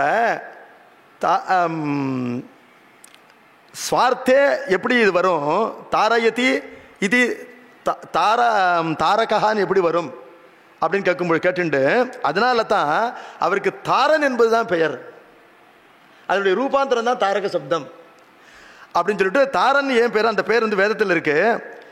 எங்க இருக்குன்னா நமஸ்தாராய அப்படின்னு இருக்கு, நமஸ்தாராய அப்படின்னு இருக்கு. அது மட்டும் இல்லை, அது இன்னொரு சூக்ஷம் என்னன்னா, தாரன்கிற பேர் தான் தாரகன் ஆயிருக்கு அப்படின்னு அர்த்தம். இந்த நான் முன்னாடி ஒரு உபனிஷத் வாக்கியம் சொன்னேன், சர்வே வேதா எப்போதும் ஆமனந்திங்கன்னு சொல்லும்பொழுது தத்தே பதம் சங்கிரகண பிரவிமி ஓமிதி அப்படின்னு சொல்லி எல்லாரும் எல்லா தபசையும் எதுக்காக பண்ணுறா, எல்லா வேதங்களும் எந்த பொருளையும் சொல்கின்றன, அந்த பதத்தை நான் ஓம் என்று சொல்கின்றேன்னு லெட் இட் பி எக்ஸ்ன்னு கணக்கு போடுற மாதிரி சொல்லிடுத்தோம். அப்போ ஓம் என்பது வேதமே சுவாமிக்கு வச்ச ஒரு பெயர், அறியப்படாத ஒரு பரம்பொருளுக்கு வச்ச பெயர் ஓம்ங்கிறது. ஆனால் அதனுடைய பர்யாய நாமாக்களுக்கு அது வியாக்கியானமே பண்ணுறது அதுதான் பிரணவம், அதுதான் உத்கீதம், அதுதான் தாரம்னு சொல்லி அதை கஸ்மாத் உச்சதே தார இதி அப்படின்னு அதெல்லாம் அர்த்தம் பண்ணுறதுனால அப்போ பிரணவஸ்வரூபன் பரமேஸ்வரன் தான் தெரியறது. அப்போ நமஸ்தாராயன்னு அவனுக்கு அர்ச்சனை இருக்கிறதுனால அந்த பரமாத்மா இந்த ருத்ரத்தில் உபாசிக்கப்படுற தெய்வம் தான் அப்படிங்கிற சந்தேகம் வேண்டாம் அப்படிங்கிறது தெரியுது. சரி, அதர்வ சிரசில் என்ன சொல்லிருக்குன்னா அதை கஸ்மாத் உச்சதே தாரகா அப்படின்னு கேட்கும்போது எஸ்மாது உச்சரியமான ஏவ கர்ப்ப ஜன்ம ஜரா மரண சம்சார மகாபயாத்து தாரயதி தஸ்மாத் உச்சிதே தாரகா. அப்போ தாரயத்தின்னு இருந்தாலும் தாரகான்னு வரும், தாரகான்னு தான் வராது. அப்படி இருக்கும்போது வேதம் என்ன சொல்றதுன்னா இந்த பெரிய கர்ப்ப ஜன்ம ஜரா மரண சம்சார துக்கம் இருக்கு இல்லையா, ஒரு கருவுக்குள்ள வரதுனால நமக்கு எவ்வளவு கஷ்டம் இருக்கு, நஷ்டம் இருக்கு, எவ்வளவு பயம் இருக்கு இல்லையா. வயசானா பயம், தாடி முளைச்சா பயம், அது வெளுத்தா பயம், கல்யாணம் ஆகலைன்னா பயம், கல்யாணம் ஆகி குழந்தை பிறக்கலன்னா பயம், எல்லாம் நடந்தாலும் பயம், நடக்கலனாலும் பயம், யமன் வருவானேன்னு பயம். இந்த ஒரு பயமும் இல்லாமல் எல்லா பயத்திலேருந்து விடுதலை தருவாரா, ஒரு பயமும் இல்லாமல் அழிச்சுன்னு விடுவார். பயப்படாத அபயஸ்தானத்தை கழிச்சுன்னு விடுறதுனால அவருக்கு தாரன்னு பேர். தாரகா பிரணவகா தமாச்சஷ்டே அபிமுக்தோபாசகானாம் அந்திய காலே இது தாரகா. இன்னொரு அர்த்தம் என்ன சொல்றாருன்னா டகர உபாசனைங்கிற மாதிரி அபிமுக்த உபாசனை ஒன்று இருக்கான், அல்லது அபிமுக்த க்ஷேத்திரம்னு ஒன்று இருக்கு. தஸ்மாத் அபிமுக்தம் ஆசிரிதோ பவதிங்கிற ஸ்ருதியினால ரெண்டாவும் வச்சுக்கலாம். அந்த உபாசனை பண்றவாள் அவளுடைய அந்திய காலத்தில் இது சுவாமியை காட்டும் என்பதனால அந்த மந்திர ரூபமா இவர் இருக்கார், தன்னை காட்டுகின்ற மந்திர ரூபமாகவே அவர் இருக்கிறார். ஜாபால ஸ்ருதியில் என்ன சொல்லிருக்குன்னா இந்த காசியில இந்த உயிர் போகும்பொழுது பரமேஸ்வரன் என்ன பண்றாருன்னா இந்த பிரணவத்தை, இந்த தாரக பிரம்மமாகின்ற இந்த மந்திரத்தை எல்லா உயிர்களுக்கும் அவர் உபதேசம் பண்றார், காமிக்கிறார். அதனால அந்த உயிரானது மோட்சத்தடைகிறது அப்படிங்கிற விஷயமான சொல்லப்பட்டிருக்கு அப்படின்னார். அப்புறம் பரமேஸ்வர சப்தத்துக்கும் அர்த்தம் பண்ணி, ஏன்னா இது கடைசி 2 சப்தங்கள் எடுத்துட்டேன், ஆமாக்கள் எடுத்துட்டேன். அவர் பரமஹா உத்கிருஷ்டஹா சாசோ ஈஸ்வர இது பரமேஸ்வரஹா, மேலானவன் ஈஸ்வரன். ஈஸ்வர சப்தத்துக்குள்ள அர்த்தத்தெல்லாம் மனசில் வாங்கிக்கோங்க. ஆனால் அவன் எப்படிப்பட்டவன்னா அவனுடைய தத்துவம் என்பது மேலார்கன் மேலார்கன் மேலாய் நீயே. நீங்கள் எதெல்லாம் கற்பிக்கிறீளோ, எதெல்லாம் கல்பனை பண்ணுறீளோ, என்ன நினைச்சாலும் அது அவன் இல்லை, அதுக்கு மேலே இருக்கிறவன் அவன். நீங்கள் எதெல்லாம் தெரிஞ்சிட்டு இருக்கீங்களோ அதுக்கு மேலே இருக்கிறவன் அவன். One step to go ahead, போயிட்டே இருக்கணும். என்ன காரணம்னா சிவஞானம்ங்கிறது எல்லைக்கு உட்பட்டதில்லை, அதனால்தான் அது தொடர்ந்து அனுபவிச்சுட்டே இருக்கணும். ஏன்னா சுவாமி எல்லைக்கு உட்பட்டவர் இல்லையே, அவருக்கு எல்லை இல்லை என்பதனால அவரை பற்றிய ஞானத்துக்கும் எல்லை இல்லை, அவருடைய ஸ்வரூபத்துக்கும் எல்லை இல்லை என்பதனால அவர் என்றைக்குமே மேலேயே இருக்கிறாரே தவிர கைக்கு வசமாக ஆறுதில்லை. நித்யோ நித்யானாம் சேதனச்சேதனானாம் ஏகோ பகுனாம் யோ விததாதி காமான் தற்காரணம் சாங்கிய யோகாபிகம்யம் ஜாத்வா தேவம் உச்சதே சர்வபாசைகே என்று கர்மாத்தியக்ஷா நம்முடைய எல்லா கர்மாக்களுக்கும் கண்காணியாக இருந்து கொண்டு எல்லா உயிர்களையும் செலுத்தி கொண்டு எல்லா பாசங்களிலும் நம்மை விடுதலை செய்து கொண்டு, ஆனால் இப்படியெல்லாம் பண்ற அவன் அறியப்படாமலே இருந்து கொண்டு மேலாக இருப்பவன் அவன்தான் பரமேஸ்வரன் என்று சொல்லி சொல்றார். அதுக்கு இன்னொரு அர்த்தம் சொல்றார், எல்லோருக்கும் உணவளிப்பவன் என்பது அதுக்கு அர்த்தமா. அதெல்லாம் வியாக்கியானம் பண்ணி எனக்கு ஓரளவு தெரிஞ்ச வரையிலும் எனக்கு ஏதோ உளறி கொட்டி கிளறி முடிக்கிறேன். எல்லாரும் கேட்டுக்கொண்ட அத்தனை பேருக்கும் என்னுடைய நன்றியை தெரிவித்துக் கொண்டு அமைகின்றேன். நம பார்வதி பதையே ஹர ஹர மகாதேவா சித் சபேஷா சிவசிதம்பரம் திருச்சிற்றம்பலம். ரொம்ப சந்தோஷம். நிறைய விஷயங்களை சொன்னார். நான் அனுவாதம் பண்ண போகிறதில்ல, நிறைய நாம் தெரிஞ்சுட்டோம். அதில் இது மாதிரி சத்விஷயங்கள்லாம் நமக்கு அடிக்கடி கேட்காத வார்த்தைகள், சப்தங்களும் புதுசு, அர்த்தங்களும் புதுசு. அப்போ அடிக்கடி நாம் இது மாதிரி உபன்யாசங்களை கேட்டு கேட்டு பழக்கப்படுத்திக்கணும். அதுதான் வழி, வேறு வழியே கிடையாது. அதனால் அவரும் இது மாதிரி நிறைய உபன்யாசங்களுக்கு கூப்பிட்ட போது வரணும் அவர் அப்படின்னு அவரை பிரார்த்தனை பண்ணிக்கிறேன். நீங்களும் இது மாதிரி கேட்கணும். ஆரம்பத்துலேருந்து நிறைய சிவ தத்துவ ரகசியம்னா சிவசப்தத்தினுடைய அர்த்தம் நிறைய சொன்னார். தத்துவம்னும் பொழுது எப்படி நமக்கு தத்துவம்னா நம்ம சைவ சித்தாந்தத்தில் இருக்கக்கூடிய தத்துவம் ஜடப்பொருள், அதை வாங்கிக்க கூடாது அப்படின்னு அந்த விஷயத்தை சொன்னார். அப்புறம் ரகசியம் அப்படின்னும் பொழுது ஏன் ரகசியம்ன்ற சப்தம் சொல்லாமே பிரகாஷம்ன்ற சப்தம் சொல்லியிருக்கலாமே, ரகசியம்னு ஏன் சொன்னார் அப்படின்னா அதுக்கு. அப்புறம் அவதாரிக்கையில் முதல்ல பாக்கி புராணங்கள் சாத்விகா ராஜச தாமச புராணங்கள் இப்படி சொல்கிறது, அப்படிலாம் எங்களுக்கு அந்த விபாகம் கிடையாது அப்படின்னு நீலகண்ட தீட்சிதனுடைய சம்மதத்தை அங்கே தெரிவிக்கிறார். எங்களுக்கு எல்லா புராணங்களும் தேவைதான் அப்படின்னு சொல்லிட்டு அப்படியே நிறைய நமக்கு தேவாரங்கள்ல இருந்தோம், பாக்கி இருக்கக்கூடிய சித்தாந்தங்கள்ல இருந்து நிறைய விஷயங்களை நமக்கு ஒரு அவதாரிக்கையாக எடுத்து காண்பிச்சு பின்னாடி உள்ளுக்குள்ளே போனார். போயிட்டு பிறகு அந்த ரிஷி சந்தஸ் தேவதை அதெல்லாம் சொன்னார். அதெல்லாம் நல்லா ரொம்ப நுணுக்கமாக கவனிக்க வேண்டிய விஷயம். அவர் எதை சொன்னாலும் உடனே தேவாரங்கள் பிரகாரம் சொல்லி நமக்கு ரொம்ப அருமையாக சொன்னார் அவர். நாராயண ரிஷிஹி அப்படின்போது ரிஷி சப்தம் ஏன் அதெல்லாம் நல்லா கேட்டிருப்பீங்க. ரிஷின்னா எப்படின்னா மகர்ஷின்னா என்ன, ரிஷினா இவர் கண்டுபிடிக்கும்படி பண்ணதுக்கு மகர்ஷின்னு பேர் அப்படின்னு, மகர்ஷின்னு சுவாமிக்கு தான் பேருன்னு அதுக்கு ஒரு பிரமாணம். மகர்ஷிஹி அப்படின்னு வேதத்தில் வருதா இல்லையா, ருத்ரனை பார்த்து ஏஷ மகர்ஷிஹின்னு வர்றதுனால அந்த அவர் தான் மகர்ஷி அப்படின்றத அதை காண்பிச்சார். பின்னாடி இந்த ஸ்தோத்திரத்தினுடைய தேவதை யார் அப்படின்போது சதாசிவோ தேவதான்னு வருது அப்படின்றத காண்பிச்சுட்டு ஆரம்பிக்கும்பொழுது சிவாய நமகான்னு ஆரம்பிக்கிறதுன்னு, சிவாய நமகான்னு ஆரம்பிக்கிறது. பின்னாடி மகேஸ்வராய நமகான் இருக்குது, சதாசிவாய நம பேர் இங்கே இல்லை, பின்னாடி தான் வருது, அது இந்த இடத்துல வரல. அப்போ இந்த ஸ்தோத்திரத்தினுடைய தேவத்தை சதாசிவன்னு சொல்லிட்டு சதாசிவனை பற்றி சொல்லாமல் சிவன் ஏன் ஆரம்பித்தான்னு அது ஒரு கேள்வி. அடுத்தது வரும்பொழுது மகேஸ்வராய நமகான் தானே வந்தது அப்படின்னு அந்த கேள்வி. இந்த ரெண்டு கேள்விக்கு அழகான பதில். சிவன் மேலே இருக்கார், ஒரு தத்துவத்துக்காக, மேலே கீழன்னு கிடையாது, புரிஞ்சுக்கிறதுக்காக. சிவன் மேலே இருக்கார், கீழே யார் இருக்கார் அப்படின்னா சதாசிவன் இருக்கார், கீழே நமக்கு மகேஸ்வரன் இருக்கார், நடுவில் சதாசிவன் இருக்கார். அப்போ அவ ரெண்டு பேருக்கும் மேலே சிவனுக்கும் சதாசிவனுக்கும் அபேதம், சதாசிவனுக்கும் மகேஸ்வரனுக்கும் அபேதம் அப்படின்ற அந்த விஷயத்தை நமக்கு தெரிவித்தார். சிவசப்தத்துக்கு எத்தனை அர்த்தங்கள் இருக்குது அப்படின்னு நமக்கு சொன்னார். அது ரொம்ப முதல்ல அந்த ஸ்லோகம் ஷேதேஸ்மின் ஜெகதீஹதே திசதி ச ஸ்ரேய பிரஜானாமசௌ இச்சாசக்தி முபைதி நிர்மலதரஷ்டாஸ்தே பிரகிருத்தியேதி சான்னு வியாச்சஷ்டே சிவநாம எஸ் அப்படின்னு வருது. 8 விதமான அர்த்தங்களை சொன்னார். அதில் எடுத்தோன்னா ஷேதே அப்படின்றது, ஷேதே அஸ்மின்னு இது சிவஹா அப்படின்னா அந்த சித்தாந்தத்தில் உபாதான காரணம் யாரை அடிப்படையாக கொண்டு மொத்த ஜகத்தோருக்கோ அவருக்கு சிவன்னு பேருன்னா மொத்த ஜகத்துக்கு உபாதான காரணமாக பரமேஸ்வரன் இருக்காருன்னு அர்த்தம் ஆயிடுத்து. அது அந்த சித்தாந்தத்தில் ஒத்து வரும், நம்ம சித்தாந்தத்தில் நேரடியாக ஒத்து வராது. ஆனால் அதுவும் ஒத்து வரும்னு சொல்லிட்டு சூக்ஷ்மமாக ஒரு விஷயத்தை அவர் நமக்கு சொன்னார். சக்தி துவாரா 2 சக்தி இருக்குன்னு சொல்லிட்டு, அந்த 2 சக்தி கூட எப்படி அப்படின்னா நமக்கு நான் ரொம்ப உள்ளே போகல. நான் சக்தி நமக்கு 2 சக்தி, ஒன்று அவர்கிட்ட சொத்தகா இருக்கக்கூடிய சக்தி, பரிகிரக சக்தின்னு சொல்லிட்டு அப்பப்போ வேணும்னா அந்த சக்தி அவர் எடுத்துப்பார். அந்த பரிகிரக சக்தி துவாரா, அந்த பரிகிரக சக்தி தான் நமக்கு இருக்கக்கூடிய ஜகத்துக்கு உபாதானமாக இருக்குது. அதுக்கு ஒரு பிரமாணம் மாயாம் து பிரகிருதிம் வித்தி மாயினம் து மகேஸ்வரம் அப்படின்றது அந்த மாயா, அந்த மாயான்றது உபாதானமாக இருக்குது. அஸ்மின் ஷேத்தேனா அவருக்கும் சக்தி துவாரா ஜகத்துக்கு உபாதான காரணமாக இருக்கார் அப்படின்றதையும் ஒத்துக்கலாம். அது மெய்கண்டாரே அதுக்கு நமக்கு அனுமதி கொடுத்துருக்காருன்னு அப்படின்னு நிறைய விஷயங்கள். இது நீங்கள் கேட்க உபன்யாசம் மாதிரி கேட்குற மாதிரியான விஷயம் கிடையாது. கையில் நோட் பேனா வச்சுன்னு அப்படி நோட் பண்ணிகிட்டே வரணும். அப்போ தான் நமக்கு கொஞ்சம் கொஞ்சமாக அந்த விஷயம் ஏறும். நான் நிறைய விஷயங்கள் சொல்லியிருக்கார் அவர். அது மாதிரி சிவசப்தத்தினுடைய அர்த்தம் சேத்தேஸ்மின்னு வராது. நம்ம சைவ பிரகாரம் உபாதான காரணம் வரவே வராது.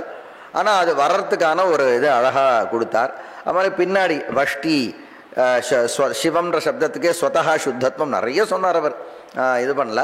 அப்புறம் பின்னாடி மகேஸ்வராயனமா மகேஸ்வர சப்தத்துக்கு சதாசிவ சப்தத்துக்கான அர்த்தம். சம்புன்னு வரும்பொழுது ரொம்ப அருமையாக சம்பு சப்தத்தினால ருத்ரனை வாங்கிக்கணும் அப்படின்னு சொல்லிட்டு, ருத்ரன்னா நமக்கு சைவத்தில் சந்தேகம் ருத்ரன்னா புருஷன்களுக்குள்ள ஒரு ருத்ரன் உண்டு, அந்த ருத்ரனா இல்லை பரமேஸ்வரனுக்கே ருத்ரன்னு பேருண்டு அவரை சொல்கிறாரான்னு சந்தேகம் வந்துடும்.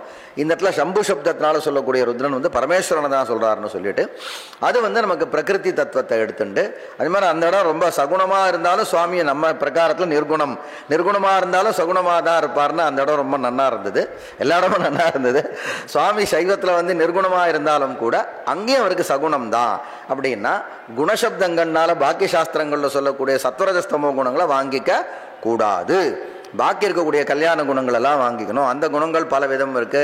6 குணங்கள்னு ஒரு இடத்துல, 8 குணங்கள், தசா அவ்யயானி தச இவ தச அப்படின்னு சொல்லிட்டு 10 குணங்கள் இதெல்லாம் அவர் சொன்னார். அப்படி அந்த குணங்களோட கூடிய வர்ணம் வாங்கிக்கணும். அப்போ இங்கே இருக்கக்கூடிய பரமேஸ்வரன் நிர்குணமாக இருந்தாலும் சகுணமாக இருக்கார் அப்படின்னு வாங்கிக்கணும். நிர்குணம்னா பிரகிருதி குணங்கள் கிடையாது, சகுணம்னா எல்லா கல்யாணங்களும் எல்லா. அதனால பிரகிருதி குணங்களை வாங்கிக்க கூடாது அப்படின்ற அந்த விஷயம் சொல்லி பின்னாடி சம்பு சப்தம்னும் பொழுது அந்த ருத்ரன் அர்த்தம் பண்ணோம் அப்படின்னு புருஷ தத்துவத்துக்கு, அதாவது பிரகிருதி தத்துவம் மேலே இருக்கக்கூடிய புருஷன், அதையும் அடக்கி ஆளக்கூடிய சுவாமி அப்படின்ற மாதிரி சம்பு சப்தத்துக்கு அர்த்தம் பண்ணி, அப்புறம் பரமேஸ்வர சப்தத்துக்கு மகேஸ்வர சப்தம், பரமேஸ்வர சப்தம், இப்படி நான் அவர்கிட்ட அதான் சொன்னேன். அப்படியே கிரமமாக நடத்தணுன்ற ஒரு இது இல்லை அப்படின்னா. முன்னாடி அவதாரிக்கையில் நிறைய விஷயங்கள் சொன்னார், ரொம்ப அற்புதமாக இருந்தது. எனவே இந்த என்டோமெண்ட் வைத்தவர்களின் சார்பாக உமாமகேஸ்வரி மேடம்னு அவர்கள் சார்பாக மனமார்ந்த நமஸ்காரங்களோடு கூடிய தன்யவாதங்களை ஸ்ரீ மகாலிங்க சர்மா மெமோரியல் என்டோமெண்ட் வாயிலாக அவர்களுக்கு மனமார்ந்த நமஸ்காரங்களை தெரிவித்துக் கொண்டு, இதுக்காரம் கேட்ட அனைவருக்கும் மனமார்ந்த நன்றிகளை தெரிவித்துக் கொண்டு, இந்த என்டோமெண்ட்டில் இன்னொரு அம்சம் நல்லா படிக்கக்கூடிய மாணவர்களை ஊக்குவிக்கும் விதமாக அவர்களுக்கு ஸ்காலர்ஷிப் கொடுப்பது என்பது. இந்த வருடம் 2 மாணவர்கள், செல்வ சுப்பிரமணியம் மற்றும் அடுத்தது குஹாச்சலம், இந்த 2 மாணவர்களுக்கு இந்த என்டோமெண்ட் வாயிலாக இந்த பரிசு தொகையானது அளிக்கப்படுகிறது.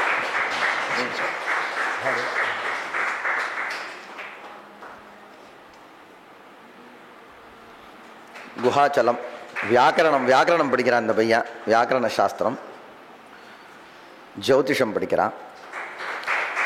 இதேபோல் இந்த அறக்கட்டளையின் வாயிலாக அவர்கள் பிரதி மாதம் ஆனி மாதத்தினுடைய மிருகசீரிஷம், இப்போ நமக்கு அவர் சொன்ன மாதிரி யோகம் நல்லா அமைஞ்சிருக்கு, அதுவும் பரமேஸ்வரனுடைய அனுகிரகம் தான்.